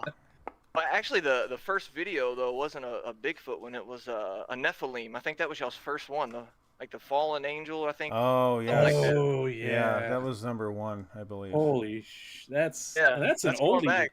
Have you been around that long since that came out? Been around that long, man. It's just I don't interact normally, so. Jesus Lord. Okay. Right on. Yeah, that's a long time, man. That's 10 years this year. Yeah, 10 years, man. That's great. What was that first video? November of 2011 or something? Yeah. That's I can't remember, something like that. Yeah. That's scary. Oh. Well, cool. Yeah, but I mean, I figured, y'all looking for stories sometimes. I figured I got a quick, and it's not anything too scary, but it's not bad, I guess. Do you require spooky music? And if you want to put you know what? Let's do it, man. I want to get engrossed in it, all of it. Let's do it. All right. The bummer part is you're not going to hear it, but everyone else will. All right, fair enough. Okay. It'll be on the VOD later, so you can go back and enjoy your moment. Yeah, man, I've missed pretty much the whole show, so I'm going to have to go back and listen later. There we go. Right on. It's all good. All right. I believe there's scary music, so it's all up to you, man. All right. My bad. Hopefully that wasn't too Oh, loud. yeah, you're good. Good. All right. So anyway, this was back. I want to say this. So this is a personal story. This is back, and I'll preface this by saying that I don't think that extraterrestrials are real. I do believe in the spirit realm, supernatural, and I think if there's any validity to the existence of these beings, I would say it's something demonic. That's my take. However, I think that the vast majority of it um, is either some type of government operation, using that as cover. A great documentary is called Mirage Men. Um, Ooh. and then another guy to check out is a guy named Jacques Vallée. He was one of the head guys of Project Blue Book, and he did come out and he essentially said, you always hear that approximately 95% or so, somewhere in there, can be explained, but that 5% is, what is this? Yeah. And he made some remarks on it, essentially saying that, it's either government operations or mistaken identity, or can be explained by other means, but that 5% that can't be explained, he said that it was essentially, he did not say demonic, but he didn't say extraterrestrial. He just said that there is something there, but they're not, I think his exact words was, they're not extraterrestrial. In other words, implying that it was something from the spirit realm. Anyway, the guy's name is Jacques Vallée. But I just wanted to preface my quick story with that. I don't think that they're extraterrestrials. Anyway, this was about 2014. It was, I want to say, early November. It was about, I don't know, 9:30 at night, and I am, or at that time, I was in kind of northeast Texas. And anyway, I was walking my dogs, and I walk out of the garage. I take a look off the left, or to my left, and I believe it was north. I think the direction was northwest. Anyway, I look over and I see this. Matter of fact, and I think I've only told 2 people the story, so here it is for the whole world. But anyway, Oh, yeah. I see wow. this. Yeah. I see this massive light in the sky, and almost circular. I guess maybe you could say more spherical, but anyway, I mean, there was this massively bright light, and it was incredibly close. And yeah, from what I recall, I think y'all are from Arizona, and I think Max, you're out in Tennessee these days, right? Yeah. All right, so y'all probably familiar with some pretty, wilderness-like areas, or Oh, yeah. places where there's a lot of stars in the sky and stuff like that. Oh yeah. And okay, so you know how at night, like if you're out in like the countryside and you might see a plane or something coming in, and it looks like just a big ball of light, and then it might turn the light off or turn, and you're like, oh wow, that was just a plane. Okay, so that's kind of what it looked like at first, right? And that's how most people might hear this and think that's just what it was. And I mean, even initially, that's what I thought, but it was so, just right there, so bright, so close. And I'm in it used to be a somewhat, or I was in, not anymore, but I was in, it's kind of a small town, not so much anymore. Things are growing, but this is a neighborhood, man. So this isn't out in the sticks. This isn't in a neighborhood, and it's just this big ball of lights. Like, I mean, it looked like I could, maybe like, what is it, Uncle Rico? I could toss a football and hit it or whatever. But there it was, and I was just like, man, that's just crazy close for a plane. And in that area at the time, like air traffic now over the past probably 5 or 6 years, when I go back to the area, air traffic has picked up massively. But back then, there wasn't near as many, things in the sky. And I was just like, man, I mean, something like this low right here, and it's like there was no sound. And there was going back into the, I want to say the 70s, early 70s, a family member was in that same area and saw a round object floating in the sky. Actually came down, went over a circuit breaker, and stood there for a minute, bright light, and then boom, it took off. Oh. And so there's a precedent there. This is much larger than what that person described. 40 years later or whatever. But anyway, I'm sitting there and I'm looking at it. It's really bright. I'm just sitting there thinking, because there were some neighbors across the street that I kind of knew, and I'm like, and they were out on their porch a lot, and I was just like, I wonder, I was like, I wonder if they're out there seeing the same thing I'm seeing. I was like, have I gone crazy? And anyway, I stared at it, like a bugs would do, I guess, or a fish looking at some bright lure. Just watched it for a minute. I'm like, all right, I ain't fixing to Travis Walton this. I'm gonna just I'm gonna go about my business. And anyway, I turn to my right and I take a step.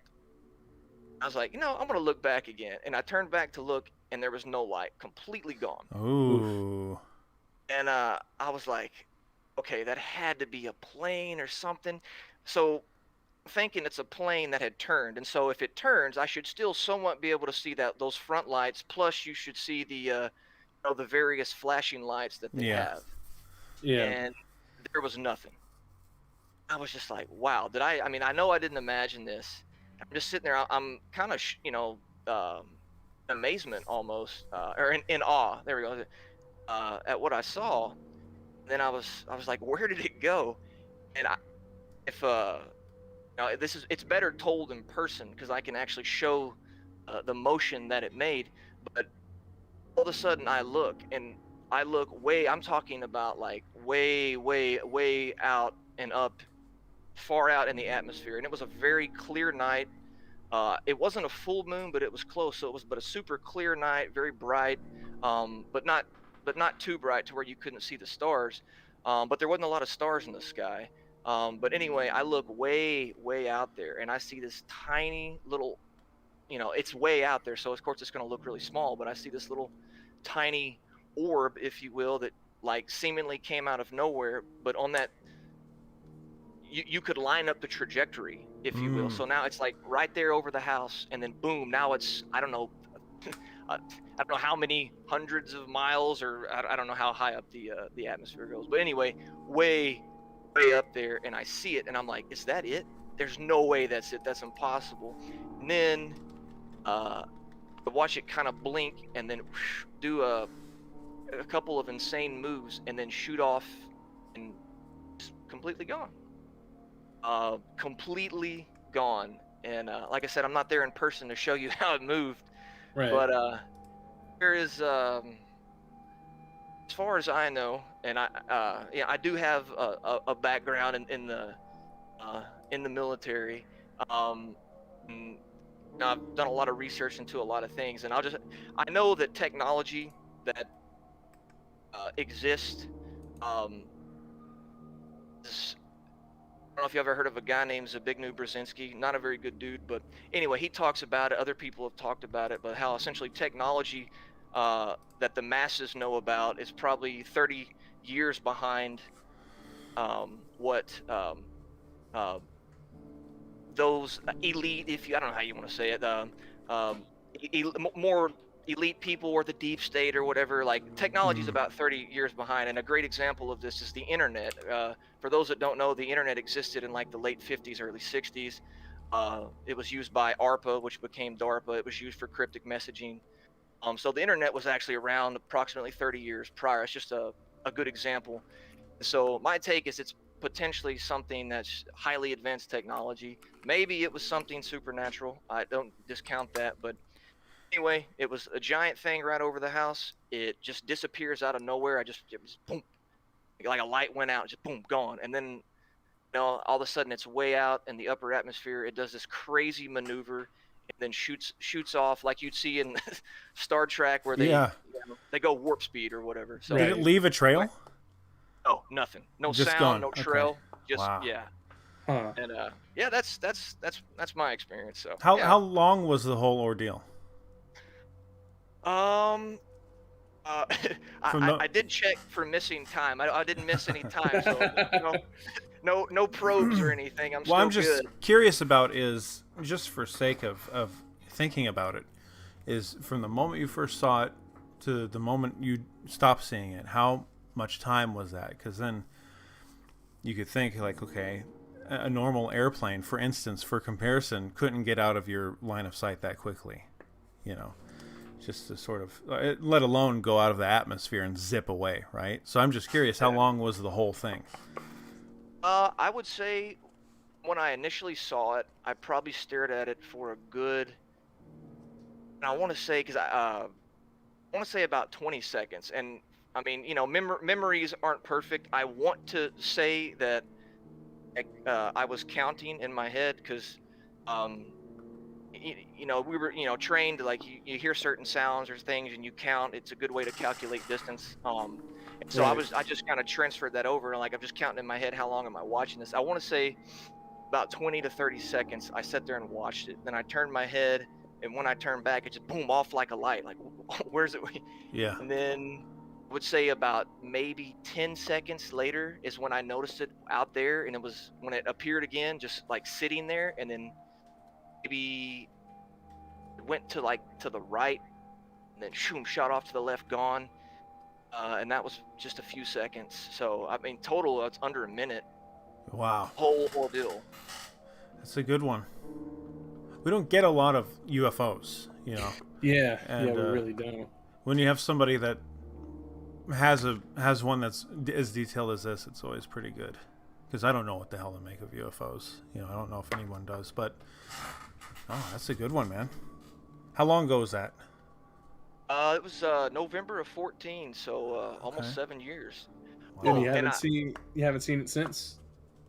No, well, I'm not in that area anymore, but I was still there for a few years afterwards, and never saw anything else, nothing like that. I mean, there are times I'll see like a plane in the sky, you know, and it's the ball of light, but then you see the flashing lights or it turns, and I'm like, okay, it's just a plane. But no, something like that, didn't see after that, nothing since. But I did, after it happened, and I remember walking the dogs and went to the front, and I'm like, man, I can't believe I just saw that. And I came back inside, and I'm like, you know what? In case I ever report this to MUFON or whoever, I was like, I need to get a detail. So I remember getting on the computer and just looking to see if there were any constellations or, you know, what planets or whatever that might have been in the vicinity that I could have mistaken it for, even though, you know, stars and planets aren't going to do that movement, but just to be on the Right. safe side. And there was nothing in that that should have been there at that time. So just in case anyone's like, you should look into that. So I did. So I tried to be thorough. So Yeah. Interesting, man. I don't know. That's a good one. What color? Yeah, that's it, man. Did you? I'm sorry. Did you mention the color? Was it just like a light, just like a bright? Oh yeah, my bad. No, you're good. Yeah, I mean, it was crazy. It was crazy bright. Like, it was almost an unnatural. Well, I guess maybe you could say a supernatural white. I mean, it was intensely bright and like a pure bright white light. Yeah. Wow. And I mean, yeah, it was. I can't recall in my life ever even being close to, you know, helicopters or planes or whatever at night, like seeing a light that bright. Almost like I was a bartender in some small town like John Travolta, and I Yeah. boom. Gotcha. I And didn't the get any spotlight's special on powers, you. Yeah. Okay. Can't even work Discord, so obviously I didn't get anything. Huh. I don't know, man. Uh, That's a good one. Interesting. Shoot. Let's bring that scary music down a little bit. Right. I wonder. I don't really have any UFO stories. Oh, Kendall saw a few lights once. Yeah, I saw, you know, something comparable to the Phoenix Lights. Not as big, because for the lights to stretch over most of downtown Phoenix, that would be absolutely just insanely massive. Yeah. But I saw a good string of lights. I'd say at least 10, no more than like 20. But it was a lot of lights, and they moved across the sky silently. Didn't have I forget the name of the lights, but the white and the green lights, or it's white green and red, and they markate which side of the aircraft you're looking at. So like if you see the left in the green in one orientation, the plane's coming towards you. If you see it in a different orientation, it's going away from you, so you can identify the aircraft. So it was just white light though. And then I saw like, a triangle pattern flash in the sky once. It was like top, left, right. They all just flashed and the lights went out. And it's like, okay, well, I could believe, like, I've seen stars fade out, but they don't fade out in a triangle pattern like one after the other in a sequence. That's not how stars work. Yeah. Recently I saw just kind of like an orange ball that I thought was like a star or like a satellite or something. And then I realized that it was moving the opposite direction it should be, because it should be heading towards the west, because that's our rotation. But it was moving to the east, and then it kind of hovered for a while, and then it started to move to the west. And it's like, okay, well, wasn't a satellite for sure. It was a yellow light, which is very unusual. Usually aircraft have to have a very bright white light, and then they have to have, like I said, those marcation lights flashing on it as well at nighttime. You think it could have been a satellite high enough to reflect the sun? Maybe, but it went the other way. Yeah, exactly. It went the other way. I got bored. I was watching. Well, I mean, because like I was watching it go, towards the east, and then it stopped and was just hovering there, and I kind of got bored watching it, and I said, okay.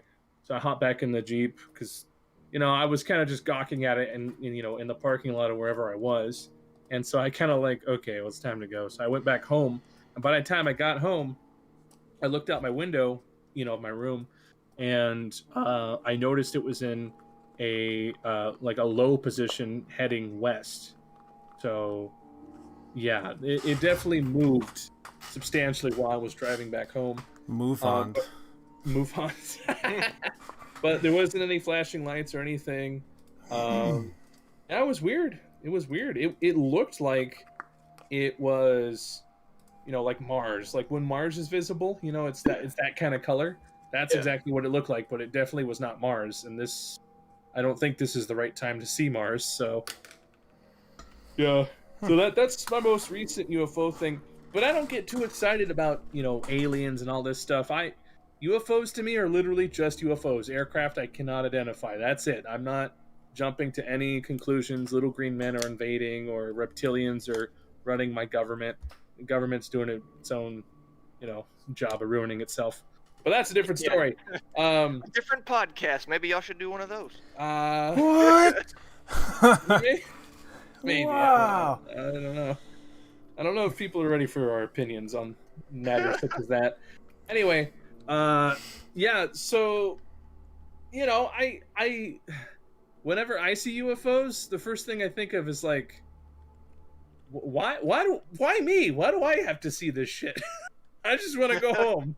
It's like I just want to do whatever I'm doing. You checked your watch, right? You checked all the time. Nothing missing. No, nothing missing. No weird, weird metal in my arm. I'm fine. Yeah. I'm okay. As far as I know, I don't know. Maybe they're right outside my window right now. But no, I don't know. As longtime fans will point out, I am deathly afraid of like aliens. I don't know if it's like the uncanny valley thing. I just don't like the whole idea of humanoid type creatures that don't blink, are staring at you, from a window or from your bedside or from some weird sterile, operation table. I just don't like it. It creeps me out. I don't like that. But as far as cryptids go, aliens, the way that they're portrayed by, like Hollywood and the way I just described, no. Is there life out there? I think so, because like the universe is just too big for literally Earth to be the only planet that has any kind of life on it. Oh God, fire! Get that fucking picture out of here. I hate it.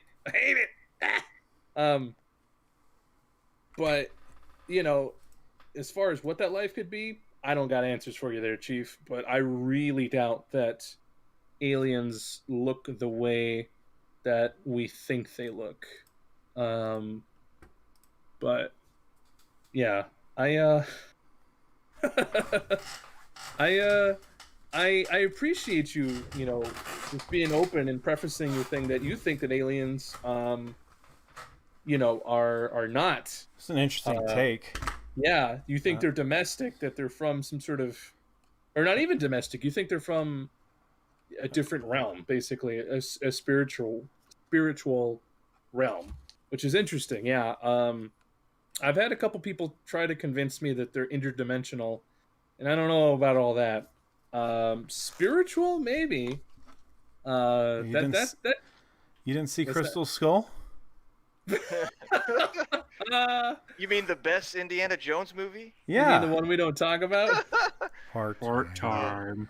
Actually, that one might be better than the one that's coming. Just throwing that one. Oh, what a nightmare that's shaping up to be, huh? God, yeah, I'm not. They're remaking Indiana Jones without Harrison Ford. You can't do that. Oh, he's in it. Oh, he's in it. Well, I was referencing a meme. He might die in it. His ghost is in it. Yeah, yeah, for real. His ghost crashes a plane in the movie. Oh. We've reanimated the corpse of Harrison Ford to reprise the role as Indiana Jones. Yeah, flying yes, land no. Harrison Ford, everybody. What's sad is I think y'all talked about this a few years ago, but I'm sure if it's gonna be par for the course now in modern times, he'll be totally emasculated, and I'm assuming it'll be akin to what we saw in what was that? I can't stand any of the new Star Wars movies, but what was that? The first one where he gets killed or whatever. Yeah. The first new one, right? Where he gets stabbed through the gut. Yeah, wasn't that the first one of the new ones? That's The Force Awakens. Yeah. That's it. Force Awakens. Yeah, like it'll be something like that. I mean, he'll be totally emasculated and adios. I just thought it would be a funny meme of his if he went to every franchise and killed all of his characters off because he knew he himself would die soon. It's like when a cougar curls up to die because they just know it's going to be soon.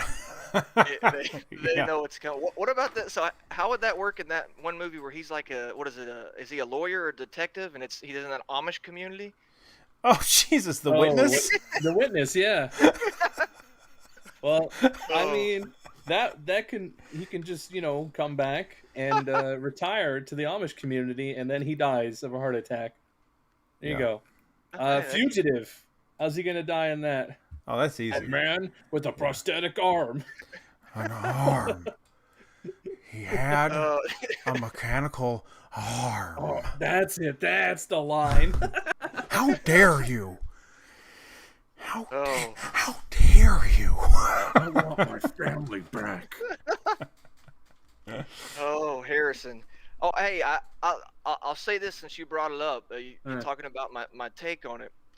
So two things real quick. One, I saw this in on the Discord a while back because whenever y'all did one of y'all's videos on YouTube, I clicked on the Discord link and I went there and I made a profile. Blah, blah. Anyway, I saw someone had put this stuff on there, but there's a dude, not a good dude, Aleister Crowley. Some people say Crowley, but anyway, it was he believed he was the beast incarnate. Going to bring about the end times. He'd be the beast. Blah blah blah. Mm-hmm. Quite satanic. But anyway, he had a number of different aliens that aliens, demonic entities that he was alleged to be in communication with, and I can't remember the name, but someone did put it in y'all's Discord. But if you take a look at one of the demonic entities that he was, according to him, he was conversing with, it looks oddly familiar to a gray. The lamb? So that's one thing. Yeah, lamb or lam or whatever. Yeah, L-A-M. Yeah. Yeah. And then, it does. Yeah, it's pretty.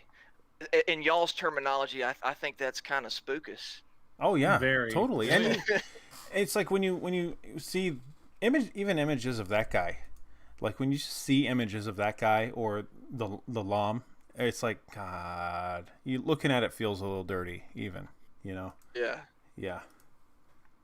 What the hell is Yeah, that? and then something else. I don't know how much. I mean, this does pertain to the Halloween madness and all that. So ritual abuse, satanic ritual abuse. I mean, these things are real things, documented. It's not conspiracy. These things have happened. There's a number of I guess medical institutions have taken on the task of helping people with these traumatic experiences. However, one of them was actually a front for a certain intelligence agency. I can't think of the name of it, but anyway, not to get into all that, but the point is you'll notice for anyone out there who's ever looked into this stuff or ever will, uh, there are a number of commonalities between alien abduction stories, Hmm.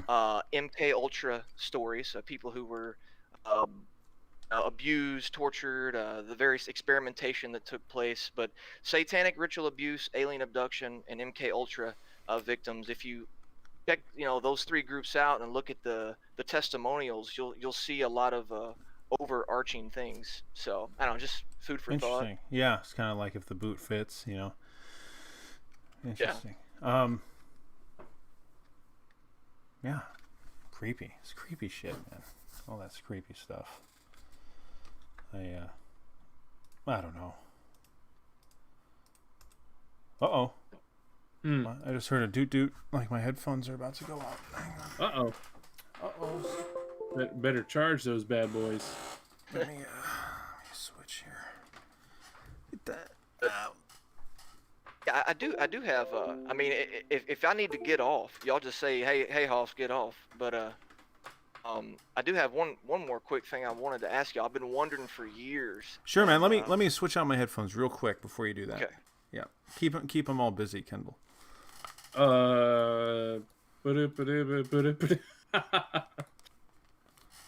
Yeah, no, it's interesting how a lot of these paranormal and supernatural things overlap with each other. It's very interesting. Okay. Get rid of all that. Still can't hear. So give me one second.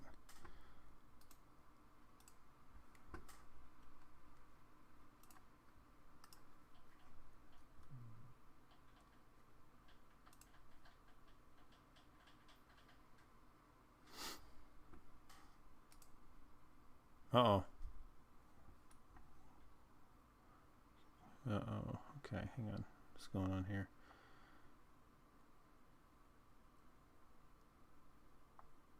Sound.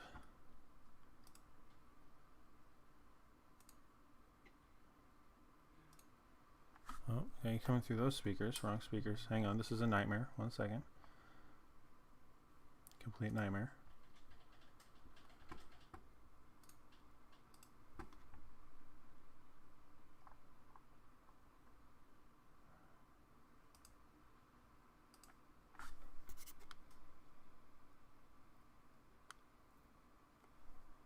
There we go. Okay, so there we are. Okay, I can hear everything now. Everybody there? I'm here. All right. Hi, Kendall. Hello. All right. What did you want to ask us, Mccready? All right. Yeah, this is probably the. Uh-oh. And then it dumps him? Thanks, Discord. Oh, wow. You'll get him back. Yeah, we'll get him back. Creed, if you can hear us, your connection dumped. Oh, I just heard a little bit there.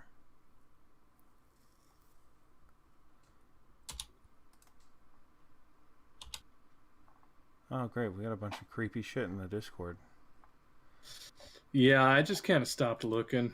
I don't want this. This is not what I wanted to see. I'm not very religious or superstitious, but hey, man. Hey, welcome back. That was weird. The demon imagery freaks me out. Yeah, what happened?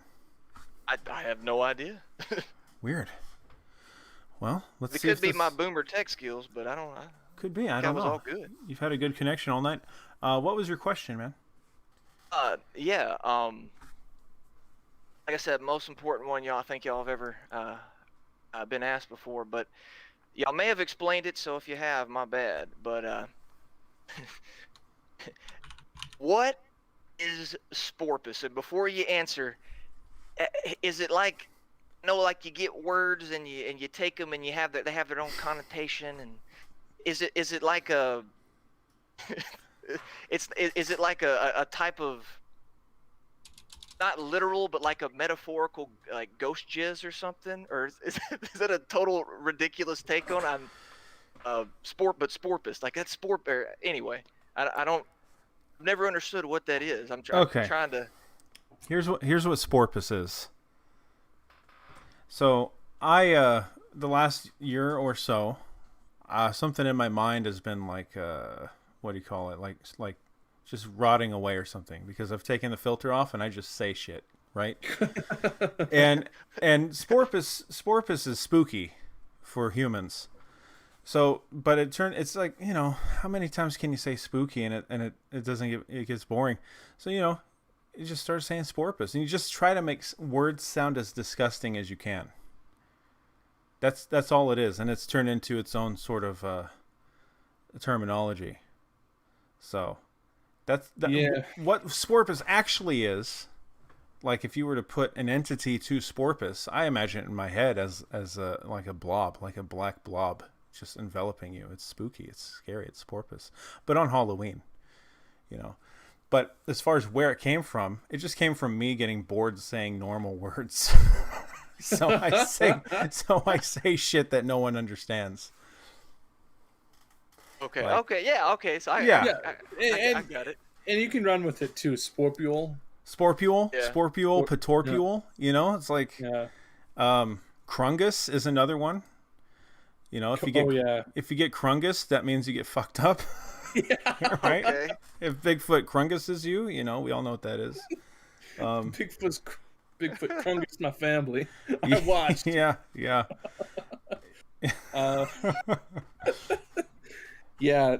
No, it's basically just fucking taking the piss and just fucking going with it. Yeah, it's exactly what it is. I mean, it's kind of a swing at marketable shit that we can put on a t-shirt whenever we decide to do that. Which will probably be never. Crungus and sporpus. Oh yeah. Crungusing is when you wake up with your right foot and your left. That's right. I forgot about that. Yeah, that's when you get really fucked up by Bigfoot. So what Fire's talking about there is, years ago I read a story where a Komodo dragon like ate a guy. And I think I made it up that but really all they found was his feet. All they found were his shoes with the feet in them. And we're all poor taste here, so I made the joke that the Komodo dragon ate him so hard that his left foot was in his right shoe. And that he got crungused. So I feel like I remember hearing that. Yeah.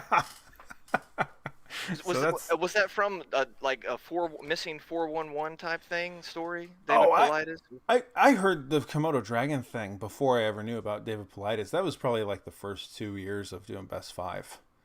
Okay. That was me just looking for. It was probably a Mike and Max or something, and we were just looking for like gross, horrible stories, and I found that, and I just found it amusing at the sort of macabre facts that all they found were his feet and his shoes.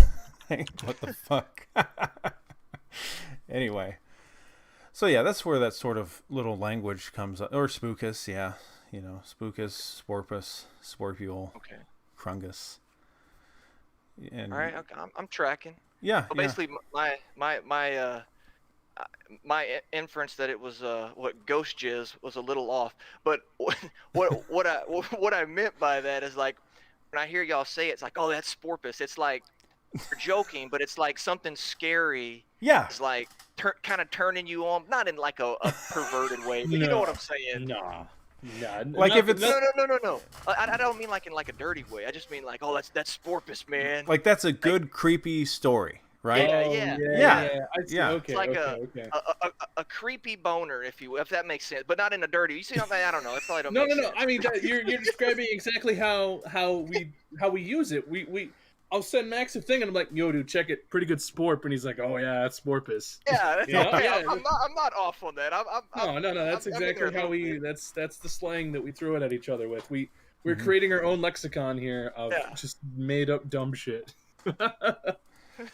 Well, because Okay. like Max is saying, there's only so much creepy Bigfoot you can ingest before you're like, okay, I'm getting like, desensitized here. How am I gonna make this fun again? So we just, you know. Yeah. So you just And- abandon the language and you go for your own. Yeah, dude. just make up. Wait, nothing wrong with that, man. Yeah. Have y'all ever like? I'm gonna assume because I was kind of the same way. Like, there's that curiosity. I think that resides in a lot of people. Maybe everyone has that. Somewhere that desire within them to learn things, to seek truth, whatever. But I'm assuming that maybe some of that was there. I think y'all have explained it before, like why y'all got into talking about this stuff, and it is kind of exciting. And then you kind of hit that lull or that plateau where it's like, how much, is there any validity to this? Blah blah blah. Is it just Oh, yeah. garbage? Blah blah. But have you ever given any thought? Because I know y'all have heard the term, "the truth is stranger than fiction." Yeah. Yeah. Mhm. And I mean, just look at reality today. The norm is insanity, in my Mhm. view. I'm assuming that y'all were probably in line on a number of things. Anyway, with that being said, have y'all ever given any thought to maybe looking into like other things that may be a little bit more grounded, like Oh yeah. I mean, that Oh, was yeah. when I did. maybe having a show, something. If you don't want to do like the spooky aspect, maybe getting into like, I hate to use the term conspiracy, stuff. I hate that. Oh, okay. So It's just pejorative, but like, you know what I'm saying, like I- geopolitics, espionage, blah blah blah. So here's something interesting about this, and there's a few subjects, and I'm not saying everything's off the table, but there's a few subjects that Yeah. Kendall and I are scared of, and here's why.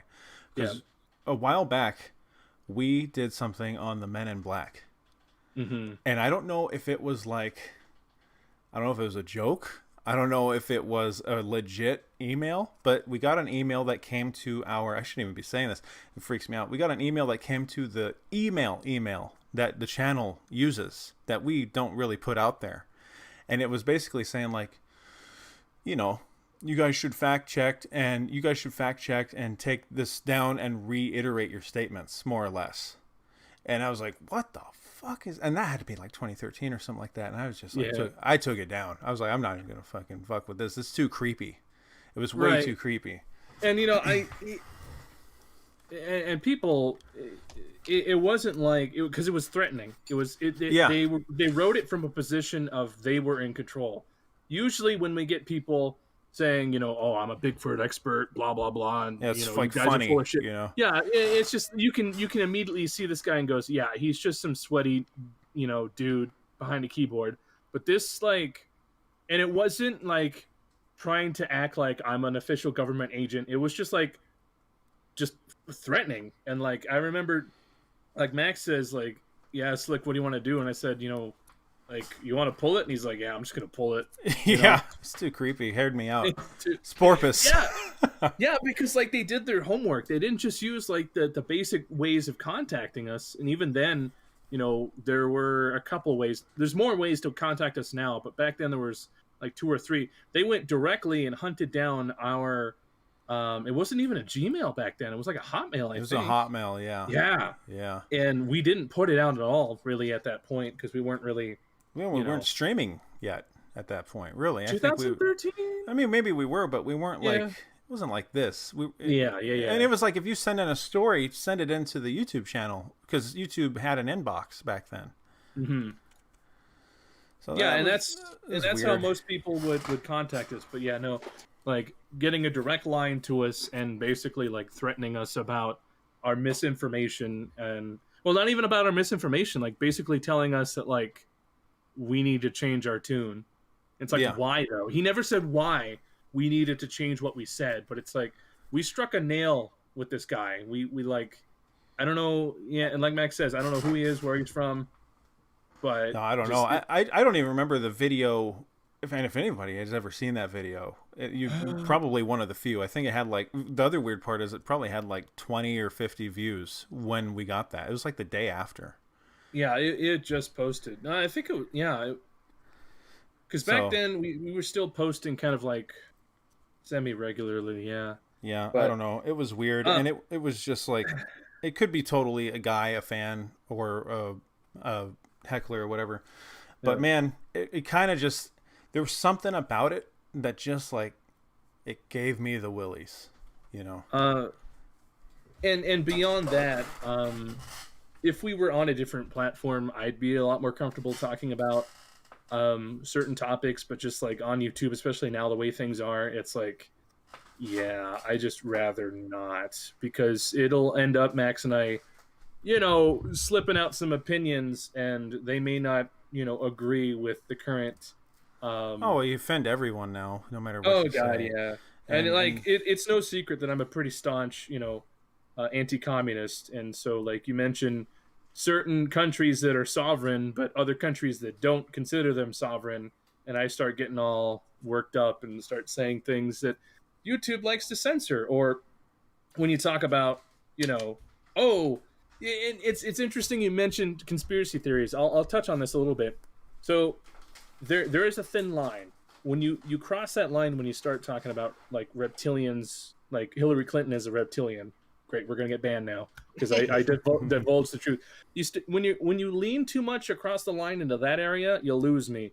But when you start saying things like, "Hey, kind of weird that big businesses that have the power to lobby were deemed as necessary during the current crisis that we're going through."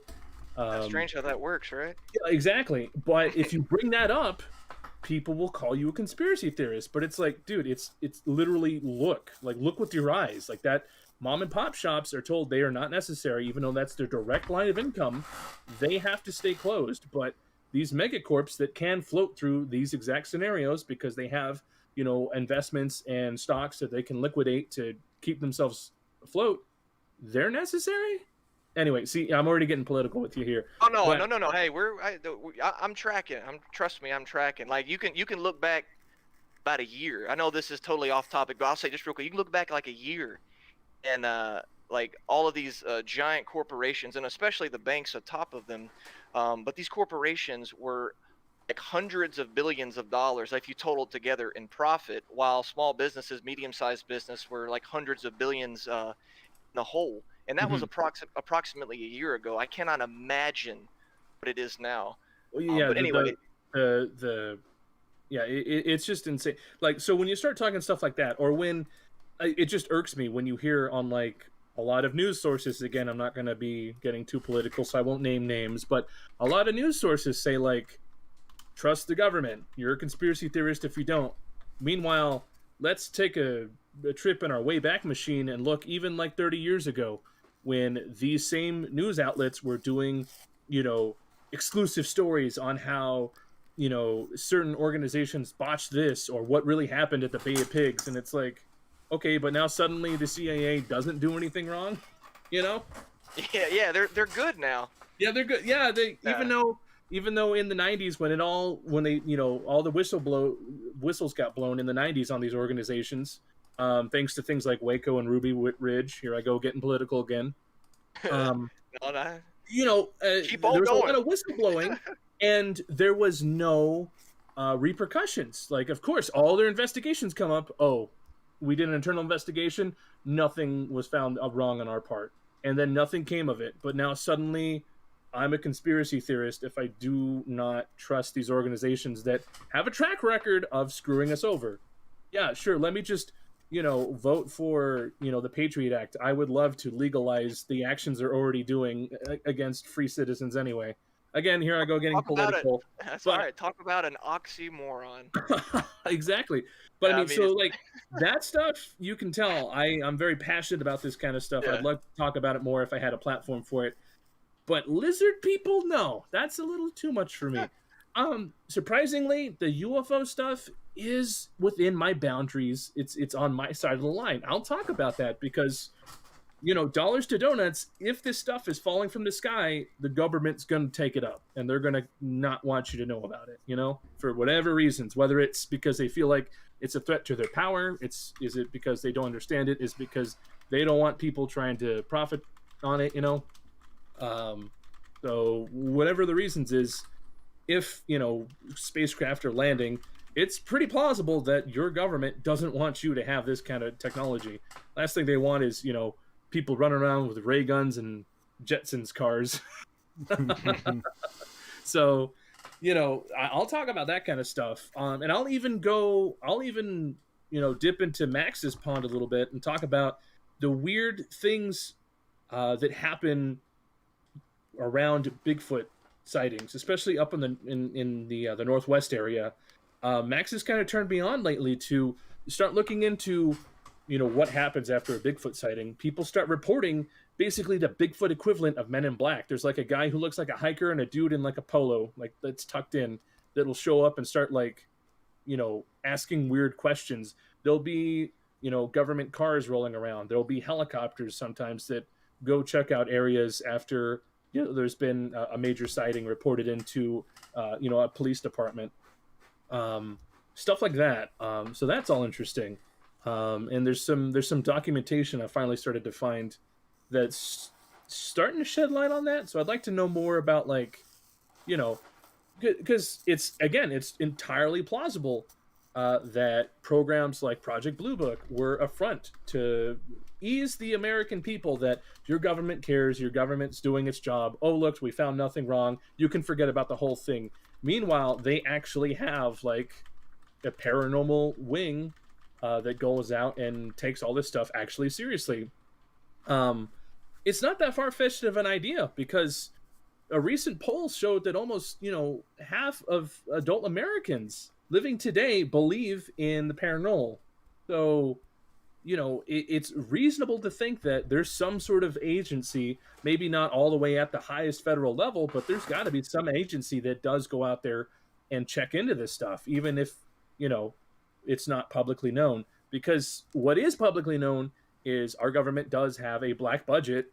What happens in that budget, we don't know, but they openly talk about it basically at this point. So it's not a huge secret that somewhere in that black budget there could be, just a group of people whose whole job is just to take this seriously.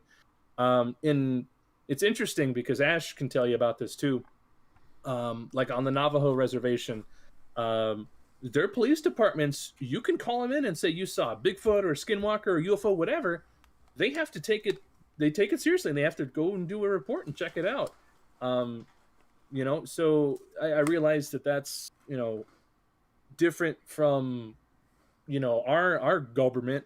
But, Max was just talking about some states, there's a liability clause where you have to disclose if a house is reported haunted. And we've talked about this a couple of times. There's a couple states now that have it on their books that if you shoot a Bigfoot, that's a crime. So, it can't all be tongue in cheek. I think that there is, substance there, and there is stuff going on behind the scenes that people would rather us not know about. So yeah, I'll talk about that kind of stuff all day long, but it's a very fine line. 1 minute we're talking about actual evidence of, foul play, and then we're talking about like Illuminati shadow government, and I start to like kind of get wishy-washy on you and like, all right, cool. Because like it all boils down to like a lot of the people who are like, oh yeah, the aliens have infiltrated our government. And it's like, okay, well, if they could fly all the way here and infiltrate our government with like cloak or cloning technology, they'd just take over, dude. Why would they do all this subterfuge? Like, why would they care? Like, seriously, if you showed up in a mothership, you would just like Independence Day this shit and get it done. Like, you wouldn't bother with all this cloak and dagger nonsense, So I don't take that really into consideration. But yeah, so there you go. Kendall, they need to harvest our souls. Oh, is that what it is? Yes. Yo, I need to go down to Sedona and I need to start talking to those people who believe in the energy wells and all that. I thought you were gonna say I need to go down to Sedona and get lost. That too. Yeah. You're gonna get lost. Sedona's a real pretty country to do it in, but Yeah. Anyway. Yeah. So there's like some things we're kind of trep about.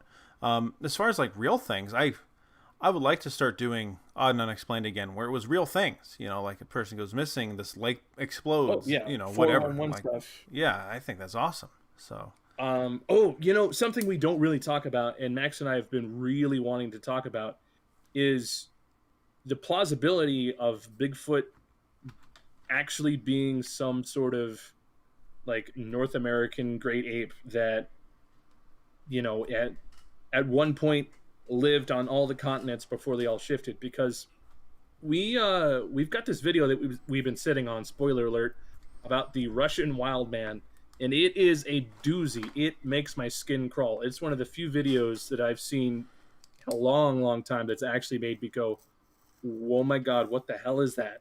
Is that with the kids that were out in the snow when they saw him? No. Okay. Yeah. No. I don't even know. How did you find this, Max? Because I don't even I've How never did seen I find this. it. I saw a freeze frame from that video, and I saw the freeze frame. I was like, oh my god, that's disgusting. And I just searched and searched until I found it, and I packed it away. And I don't want to spoil anymore, but it's really good. And I don't know, man. I don't think it's a bear. That's for sure. No. It's the way the bear arms don't work the way that thing's arm. It's literally, again, spoiler alert. It's literally a man running like a monkey, but it's like all black. Kind of looks like it's a fur, and it's like kids in the back of a car driving away from it, and he's keeping pace with the car. And like the trunk of the car gives you a pretty good scale because he's not too far away from it. It's big, and it's just like, what the hell is this thing, dude? Yeah, it's a really good one.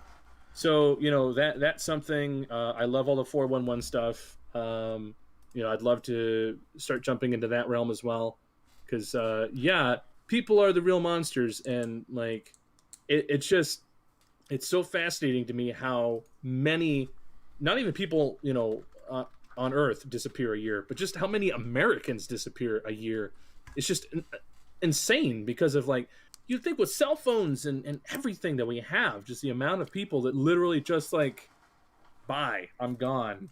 You know, the amount of people who are just like, oh yeah, he was in the hotel lobby, and you see he's on the security cam, he walks out, and it's like, that's the last we saw of him.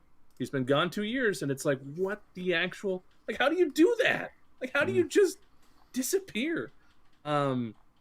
And then there's always the weird noises in the woods, the scraping noises, the sky trumpets. What do they call them? Anyway, those would be interesting to talk about. So yeah, it's like where they hear just sounds like out in the middle of nowhere, and they're like, what is this? Is that what you're referring to? Or? Yeah. Okay, yeah, I've seen this. Those are pretty strange. If those are like real videos, I don't have an explanation for that.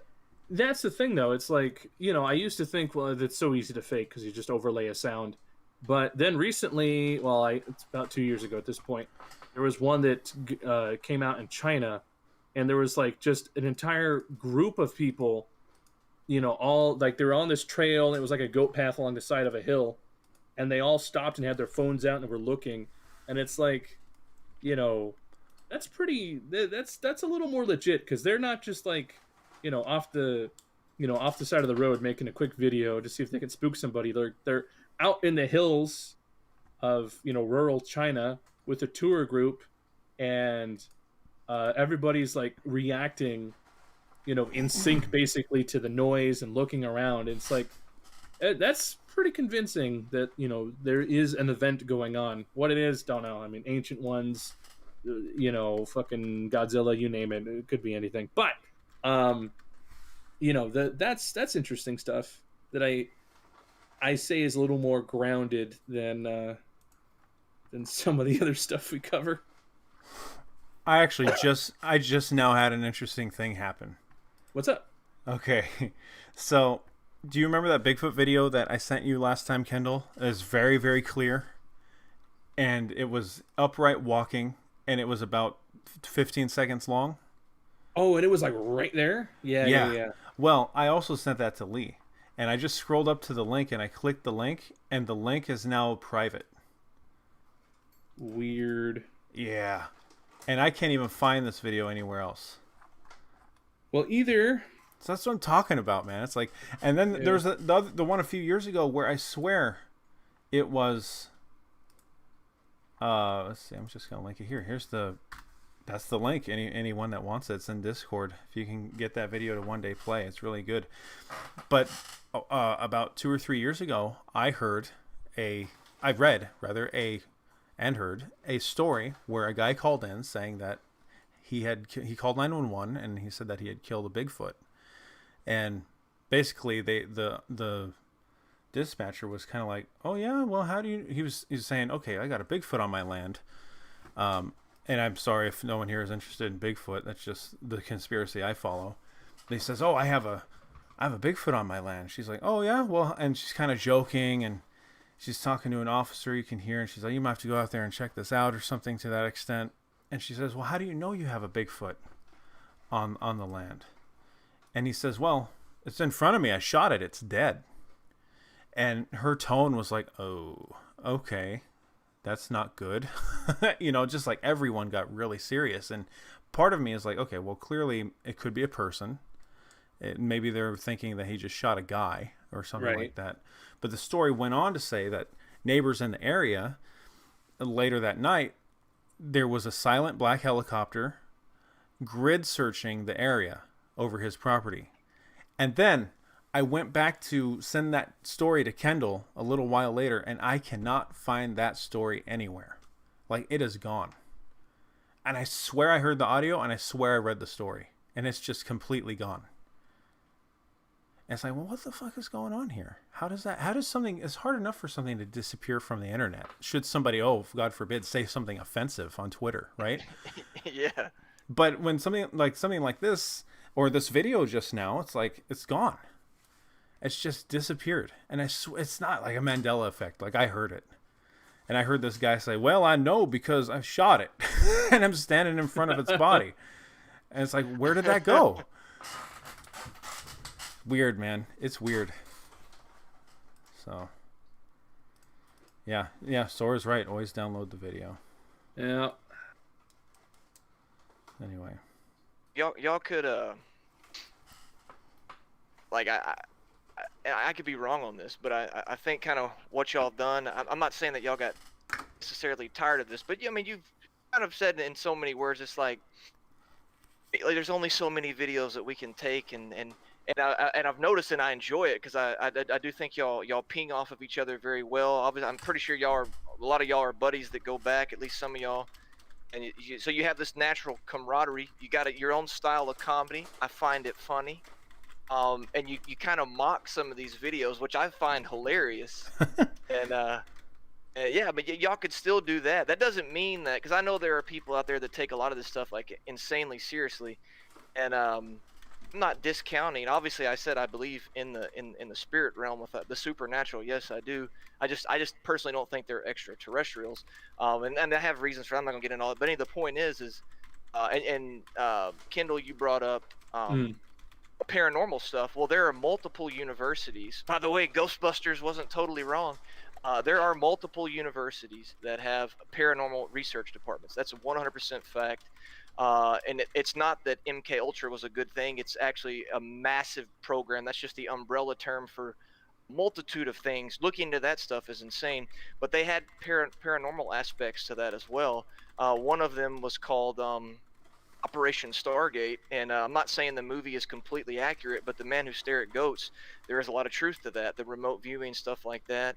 And then you start getting into like fracturing the psyche and stuff of that nature, causing, like a trauma-based mind control. But it gets into like, is the psyche, is that connected to the spirit? And it starts getting attached to more of like spiritual things. But anyway, all of those things exist. And so I guess what I'm saying is there is, and you already said this, there is definitely some overlap in those things. And I'm not trying to mock folks who are hardcore into some of this stuff, because that's kind of where I was like, man, I was interested in, I've always liked horror and sci-fi and interested in some of this stuff. And that's where years ago I started looking into, and I kind of, that's kind of where I picked up on y'all. And then, I definitely took a bit of a different route, but I still like to look at this stuff time to time. I do like uh, I'm not saying I agree with everything with David Paulides, but I do I like a lot of the stuff that he puts out there, and he even said that he thinks been wanting him to say this for years, and he held off on it.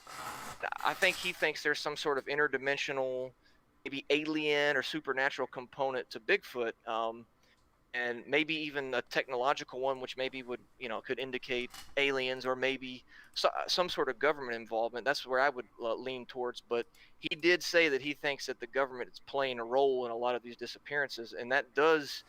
I don't know if y'all know this, but one of actually the highest commodity on the black market. It's not drugs anymore. It's not guns. It's people.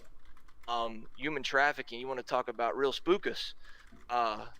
It's a big nasty thing, and Yeah. very very real.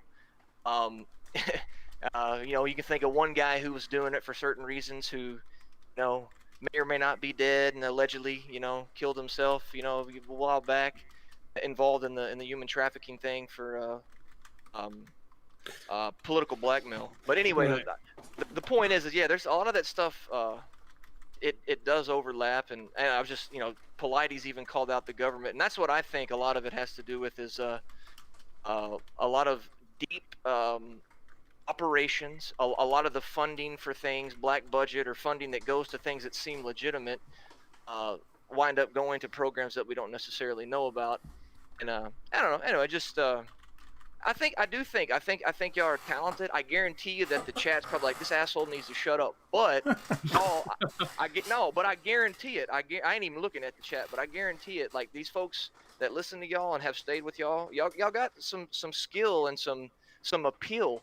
And I bet if y'all like really tried to, I know it's tough to make money, especially in the age of censorship. But I bet y'all could have a little something. I think y'all said a while back that was y'all's dream, is to have a, what's that, Art Bell fella or whatever, I can't but something akin to that, similar to that. And I bet y'all could do something like that. I hate to have to wait all year. I got to wait a whole year to hear some of this stuff. So I think y'all could do it more. Yeah, you're right about that. Oh yeah, definitely. But Yeah. I think that's probably not a bad thing either. I don't know. I'm not as salty this year on the whole thing as I was last year. Like last year, I just didn't want to do any of it, And this year, it's kind of like, oh yeah, there's things. Maybe you just needed the break, but doing it this year has been a bit more fun than the previous few years and easier for some reason. So. yeah, I mean, yeah, sometimes you just need to take a step back. So. Yeah, I guess we'll just do more there. Easy. Well, yeah, everybody in the chat's clamoring now because I slipped the word, and now everybody's freaking out about the Russian wild man video. But I mean that whole story deserves more like a documentary, because like it's not just a creepy video, because it really is like it's a whole nother world, but it parallels what we call Bigfoot, just like the Yeti parallels what we call Bigfoot, and it's just another layer to this mystery. There's stories of Russian wild men tormenting the Ural Mountains that go way back, way before the Patterson film, just like gold miners, and prospectors and early settlers to the American West claimed of seeing some large ape type man. So yeah, it's interesting. And of course, Native American folklore, Sasquatch shows up quite a bit. So yeah, no, it's interesting. It's just a matter of logistics, getting both, because it's hard enough recording, having the energy and the enthusiasm to record when you're solo, but then having to match that level with somebody else when they have their own life and a lot of things going on. And these haven't been the best years for a lot of folks, including us. We've had a lot of ups and downs recently. Nothing major, but just like life gets in the way, and it's not always convenient to be able to sit down and talk about Bigfoot. But I mean, yeah, it is encouraging to see that there's still a demand for our particular flavor, and so, I'll see what we can do. We actually, Max and I, were brainstorming a kind of a show that's in the pipeline. So, there might be something coming out of that. I don't know yet. Yeah, I do have to work in the morning, so I think I might be out of here in a minute. But Yep. yeah, no, I want to do more, man. So I think we probably will look into it. Well, yeah, I hope y'all do. I'm sorry if I hope I didn't ruin Halloween Madness 2021, but No. It was cool to talk to y'all, man. My bad, Chad. If you hate me, I'm sorry. Nah, they're fine. Don't worry about them. Yeah, no, don't. Don't. Well, yeah, y'all take it easy, man. It was good to talk to y'all. Yeah, man. Good to talk to you. Thanks for joining. Yeah, no worries. Absolutely. And feel Happy free next time Halloween. as well. Yeah. All right, well, do y'all keep this thing up year round or something? The Discord? Oh yeah, man. You can. Oh, yeah, You can talk in it's- there anytime you want. Yeah, drop links to scary stuff, write stories. If you take pictures of something weird, send them. We look. Yeah. We don't always get back to you on them, but we look, and then when we do stream, you can call back to it, and we'll go find it. So. Yeah. All right. Well, good deal. Thanks for having me on. I appreciate Oh, no it. problem, man. You Yeah, have a good thanks one. Yeah, thanks Y'all for too. joining us. Adios. Yep. All right. Okay.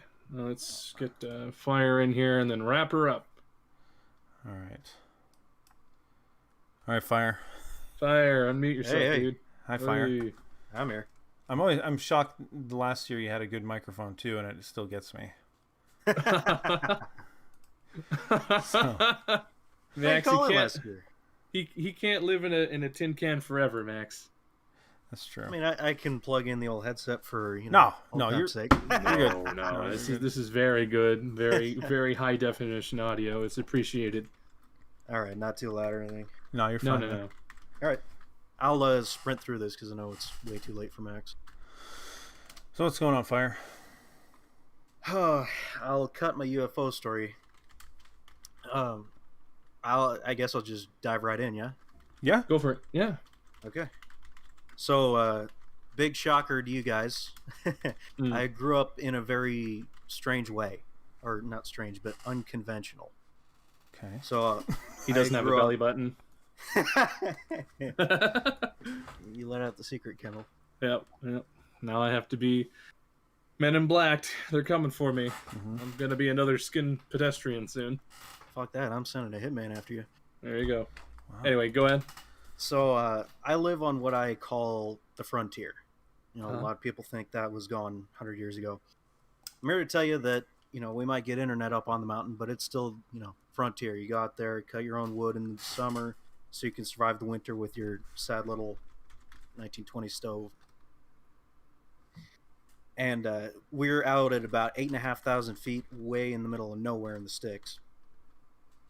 Got strong lungs. And we lived there because my grandfather had built a cabin by hand. Was not Damn. up to code by any stretch of the imagination. So that was back in the 70s, and he passed on in early 2000s, so we hopped on up there. Free rent. And Right. and I had found out the day that I moved in there that he had died in the cabin. Oh, dear. Ooh. It gets better. Okay. So he had died. He was very sick, and he had vomited up his lungs and his innards, basically. Good Lord. Like his inside came out. What did he have? Jesus, yeah. Some kind of weird old-timey disease. I don't remember. Like tuberculosis or something? It may have been. Wow. Okay. Because I think he was working like naval shipyards or something where they were playing around with all that nasty shit way back in the day. Oh, good Lord. Okay. So I found this out not because my family had told me, but because his blood had stained the hallway going into the master bedroom Oh. into the wood, and it never came out. So I just Oh. lived with that. Good Lived God. with that every time I had to go to the bathroom. That's, It gets worse. Okay. Oh, it gets much worse. So then I find out that same day, that first day, I get to sleep in his old bedroom. Yummy. Okay. We didn't have the money for a new mattress, so I was sleeping on his bed. Oh God. Yeah. So the way this worked, there was the front porch, living room, and then a flight of stairs up into like a loft landing. And you had a T-bar at the top of the landing. So you go left, you have my grandmother's room. You go right, you have what turned into my room. Now, there were only 3 people in the house, and it was built for 4. So the room across from the one that I was sleeping in was disused. And it was left completely untouched from how my grandma had left it when Lyle had died. Yes, his name was Lyle. Okay. Laugh about it. No, that's a good old timey name. It's fine. Yeah. What the heck? Yeah. Well, it's also a good toucher name. So, Damn it. Okay, why you gotta ruin it like that? We're over here respected, and you're like, you know. Okay, anyway, go on. Good I don't toucher care. name. that's always the default name that Max uses for a creepy old guy. Lyle, yeah. So, my grandma, whose room I am sleeping across the hallway from, who I get line of sight into that room, by the way, Don't like that. Oh, no. was an avid collector of dolls. Love it. Don't like that. And there were dolls ringing the bottom of the room. They were on these little benches. They were out, they weren't in boxes. And there must have been probably 200 of them that ringed the entire room, going all the way around it. And you opened up the closet in there, and dolls would literally fall onto you like an avalanche. Oh. Some in box, some not. So Okay. already I'm not exactly loving this place, as you might imagine. No, yeah. Aesthetically unpleasing, perhaps. It could use with a couple remodels. Okay. So I of course, naturally, being a small child, the blankets are God's gift. Yeah. Nothing, the evil cannot penetrate the blankets. Perfect barrier. Yeah. So I had adopted a sleeping style, which I kept for many years. I finally broke it, where I would get everything of my body under the quilt except for my nose. So I'd be totally covered except for my breathing apparatus. Okay. And that meant that I couldn't see my door. I couldn't see anything in the room. Yeah. And I slept with my door closed at this time because fuck looking at the dolls. So one night I was tucked in, down low, hunkered in, ready for the powers of hell to come and attack me. Okay. And I heard a curious noise. Ew. I don't like how you said that. Yeah. And then immediately paused so that we Yes. could be disgusted even further. So I hear this this disturbance, and I, being a very unintelligent child, hunker down further, and I close off my nose, and I'm just in my little cocoon waiting for the demon to take me. Mm-hmm. And nothing happens. And so I'm waiting, and I'm overheating, and I'm breathing in the carbon, and I can't do it for very long. Mm-hmm. So I gotta come up for air. So I work up my courage, and I don't throw the sash out and say, "Motherfucker, come here!" Yeah, yeah. I kind of slither my way out just a little bit so I can breathe and maybe see what's going on. And I notice, okay, something is slightly weird with my door. Everything else is fine. Nothing had fallen, nothing had been rearranged or anything. It was just something was a little weird about my door. And Okay. so I've slithered up, I scan the room, see the coast is clear, so I'm getting brave now. I open myself up a little more, come out of the blankets, and I sit up. So I'm in a seated position against the backboard. And I kind of start studying the door. I'm like, okay, something's wrong, but I can't figure out what. And so I'm staring at it and I'm really honing in. And then I realize it looks a little darker than it should. Ew. And then it occurs to me, it looks like that because the shadow of the hallway is coming into my room. It's not completely shut. Oh. And then I'm really honing in on the doorknob, because that's what I can see. Everything else is kind of wood on wood. And I notice it's kind of starting to move just a little bit. Oh, ew. And it's really painstaking. It's almost like trying to watch the sun, but you can tell just ever so slightly it's starting to swing inward. Oh. And it's at a perfectly even pace. And so I'm, of course, watching with wide eyes at this point. I think I'm about to die. Yeah. Not even for spedonker reasons. Because, you know, obviously there's a guy with a knife and he's going to fucking rip my throat out and take me and eat me. Yeah. Yeah. So my eyes are wide. And I'm just kind of frozen, hoping, okay, don't make any noise. He'll, I don't know, walk away or something. Because he's already put the effort to break into my house and open my door. Obviously, he'll just look at me and go, fuck it, whatever. Yeah. And so it's the only time in my life I've ever been frozen with fear. It's the only time that I've understood what that means. And I watched it continue to swing open bit by bit by bit. It's painstaking. Mm. And I had my clock with me. It took about 90 seconds, maybe 2 minutes of perfectly even speed as the door opens until it hit the backstop. And there was nothing on the other side. There was nothing there. Oh my God. Okay. I am sitting here aghast, eyes wide, trying to understand what's going on here, because I've been at this point living in this house for a couple of years. I've left that door unlatched. I know it's on an even plane. I know it doesn't do that any other time.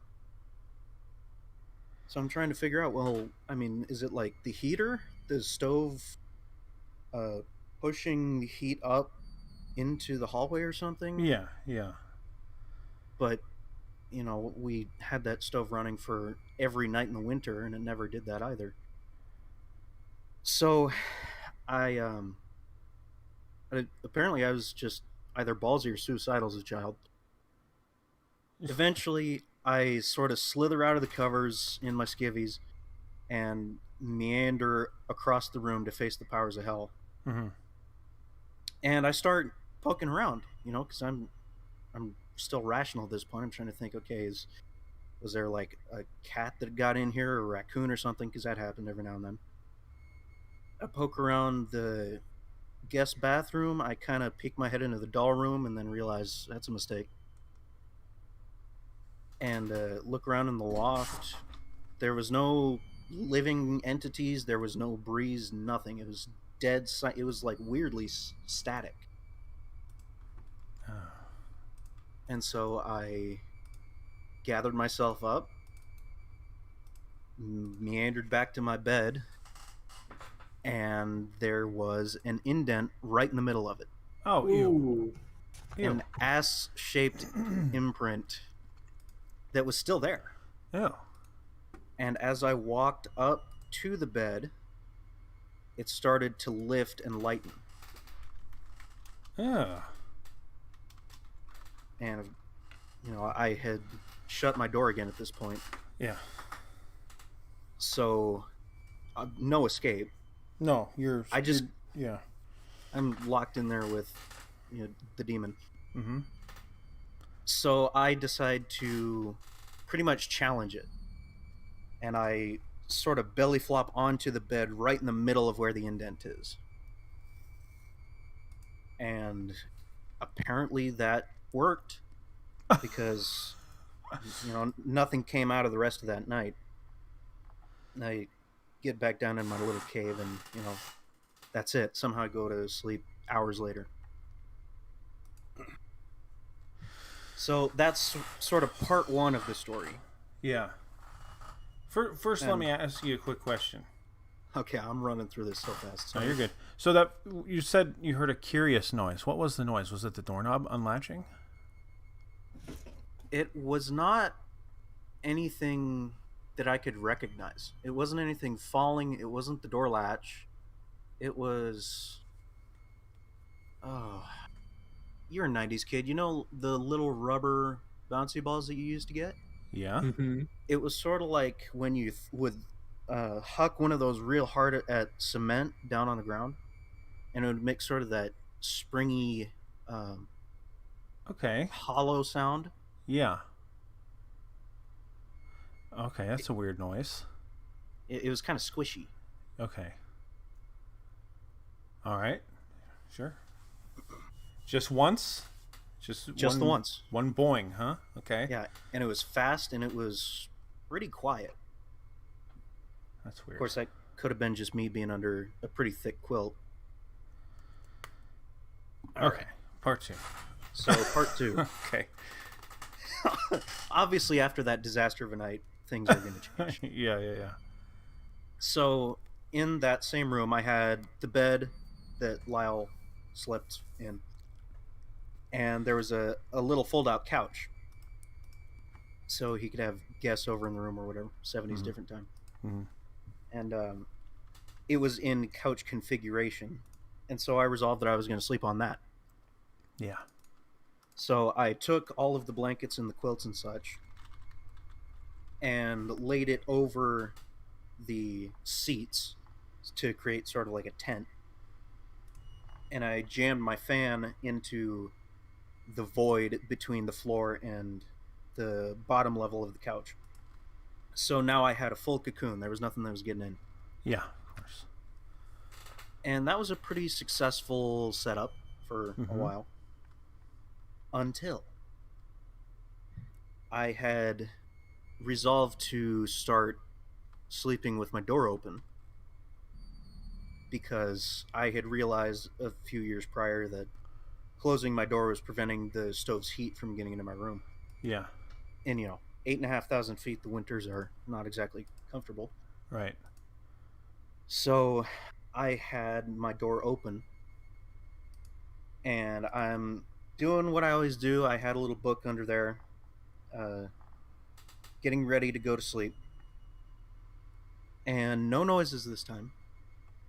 But I look up at the blanket that's covering the seat in sort of a triangle formation where I'm in the middle of the triangle. It starts going down. Oh. And it starts depressing right in front of like my gut. Oof. Oh. And it goes all the way down to right about an inch off of the cushion. Okay. And I'm not whack. I'm definitely not spiritual. I actually don't believe in ghosts, despite me telling 2 ghost stories. But I could swear in a court that there was someone face to face, less than an inch away from me, on the other side of the blanket. Oh, Jesus God. And there was a little like pulsing right in front of my face, as if someone was breathing out on it. Just really? Okay. And there's nothing you can do there. And you didn't see anything except the blanket. Right, because I'm under the blanket. Yeah, okay. And so this is all happening on the other side. Gotcha. So, I mean, there's no way to get out of there anyway, but the way that whatever was happening had positioned itself, it pretty much pinned me down, right? Yeah. Because it's controlling the center of my body. So I just have to stay there. And I didn't move a muscle for probably an hour and a half. Yeah. And eventually, the pulsating in front of my face had stopped. How long did it last? That entire time. Oh my Jesus. Okay, that's a long one. Yeah. Okay.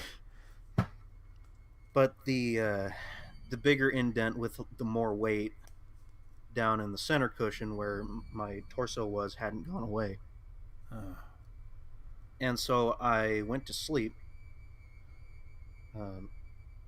Heck if I know how, but it took a long time. Let me quick dip into this real fast. This is a phenomenon that I've noticed time and time again when people have something scary happen to them, is that there's always, not always, but usually a point in the story where it's like, then I went to sleep. Right. And it's like, you know, you just said, I don't know how, but I wonder if it's like some sort of weird, like a shock relief or something. You know? The adrenaline eventually dips down. Your adrenaline naturally. I don't think you can just continue to produce adrenaline. Yeah. And then exactly. You're exhausted after that, and you're already in a comfortable setting despite whatever's going on. You know, your body is at least comfortable, so you tend to pass out. Yeah. Well, after a certain amount of time, your body figures, okay, well, I'm clearly in danger, but I'm not in immediate danger, right? Mm-hmm. At least that's what I think. I don't know. So I woke up the next morning, and it was really early. I'd barely slept because I hadn't gotten to sleep, and the blanket around my gut was tucked in under my body. Oh wow, that's weird. So there you have it. Those are my ghost stories. That's really weird. Wow, man. I never felt, for even a moment, I never felt alone in that house. Yeah. You know, like I said, I don't believe in ghosts. I'm actually, you guys have probably jaded me to the paranormal more than anything. I don't give. I don't care anymore. But something about that property inspired the feeling of being watched. And I don't know, you know, everyone says that, but have you guys actually felt that? Oh yeah. Yes, I have quite a few times. How intense?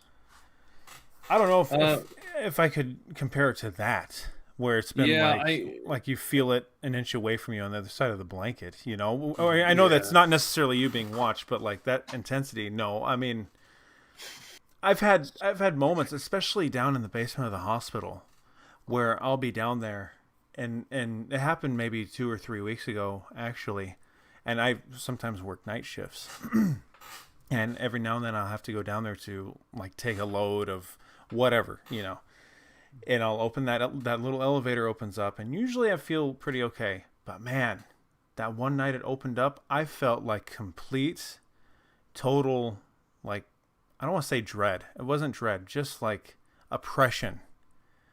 And I was like, this is not normally how I feel. And I hadn't been thinking of anything creepy. It wasn't a preconception in my mind at the time. But when that elevator opened up, I just felt like I had a million eyes staring at me. And it was like, I need to get out right now. It was pretty bad. That's probably the worst I've ever felt about it. That feeling.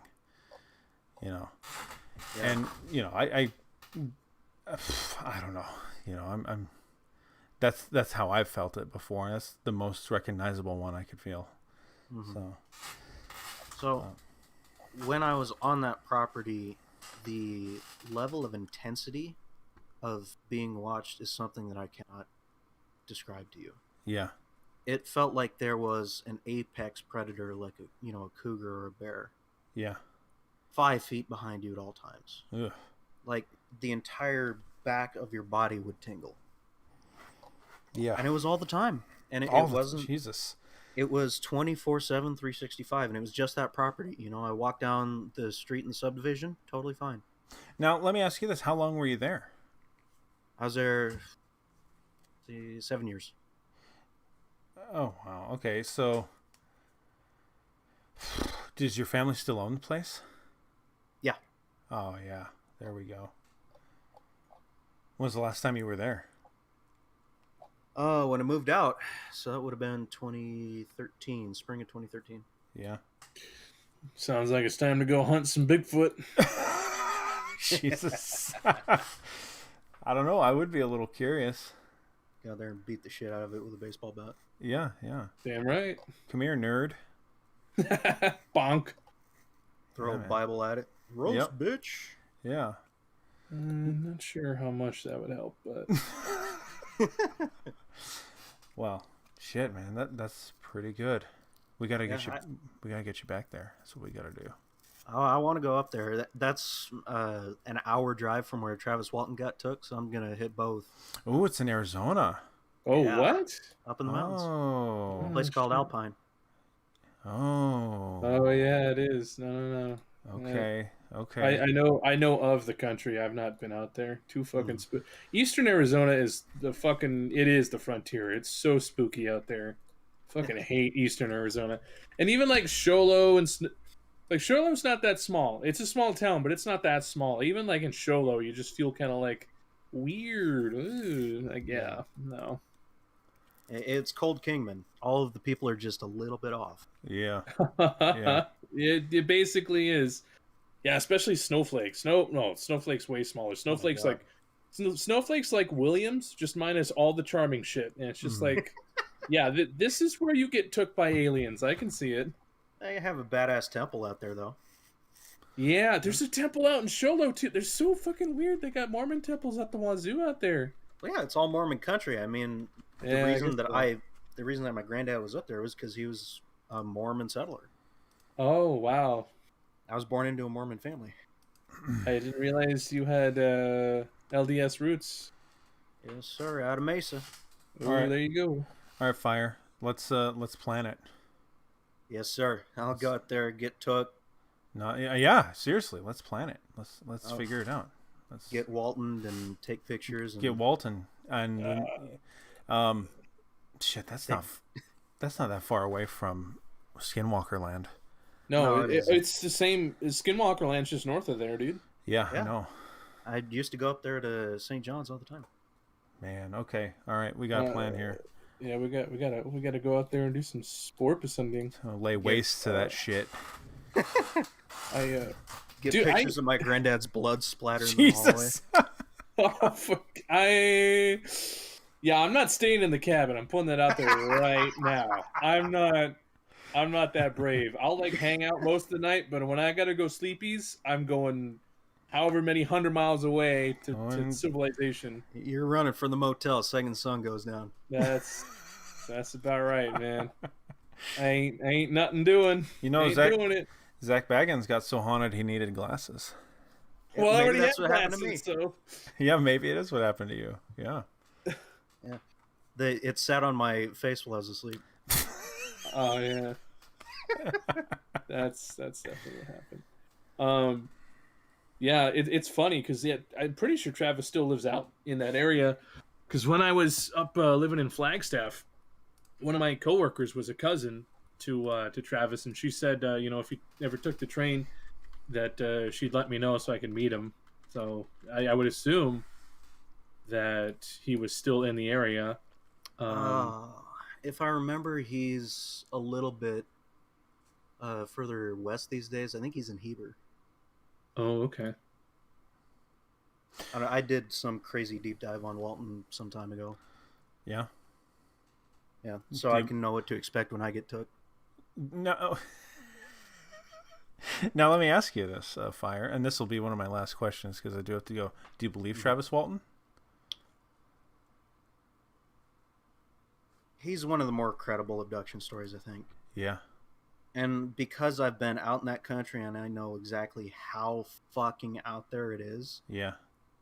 weird stuff can happen out there and no one would know. Have you been to the spot? I've been on the road. I didn't have the balls to go to the spot. I would love to go to the spot. I've been in the area, but I've never like tracked down the road, nonetheless the spot. And So- I don't have an adventure vehicle to get out there anyway. Okay. It's just off of the county service road out there, so you don't actually need. You just need something with a little bit of clearance. So just not like a sedan. Anything, Well, sedan's what I have. Oh well, there you go. Okay. But Yeah. it's a little bit off a 2-track. Yeah. Okay. Someone I know actually went out there a couple of years ago and took some pictures, so I kind of know the modern lay of the land. Oh, well, Yeah. we'll have to do it. I'd like to see it too, but definitely way before sundown. I ain't sticking out. Those woods, you're right, dude. Those woods are fucking haunted, I swear. I'd never feel easy being out in northeastern Arizona. Too spooky out there, man. We'll get Ash and we'll go for it. He'll be our little bait, little Tootsie Roll bait. Ash. Holy shit, Max. Holy shit. All right, on that, I think... What were you going to say, Fire, before we leave? On a full moon out there, way up in the mountains, it's like daylight. It's one of the weirdest things I've ever seen. Oh, yeah. But, I mean, the shadows play tricks on you, and I just don't like being in the forest past supper time, so... Yeah, not to mention bears and cats and, real shit that'll rip out your spleen and put it on your face. Implying I don't roam around those parts armed. Ha! Well, you're armed to shoot me. Well... We'll have a Western standoff, and then the aliens will take whoever loses. Yeah, you can't shoot a specter of the night. I can damn sure try. You can't shoot an agent of hell. Holy water. I don't know. Have you seen Doom? Ash's only input is it's very bright. Thank you for the corroboration there. It's very bright. It's very bright. Very bright. Yes. He would know though. He would know all about areas without light pollution. Yeah. Yeah. All right. They're yelling his demon talk into the desert. Yeah, that's right. Oh Jesus, we'll plan this out. I think because I want to go back out there at some point soon. Cool. We'll go to the cabin. We'll go to Skinman and we'll get them all. Oh yeah. Yeah. We'll get them Take all. home a whole rucksack of them. Yeah, that's right. All right. I'm out, guys. I'm out. That's it. This has been Halloween. Have a good one, and we'll see you next time. Happy Halloween, guys. Happy Halloween. Thanks for joining us.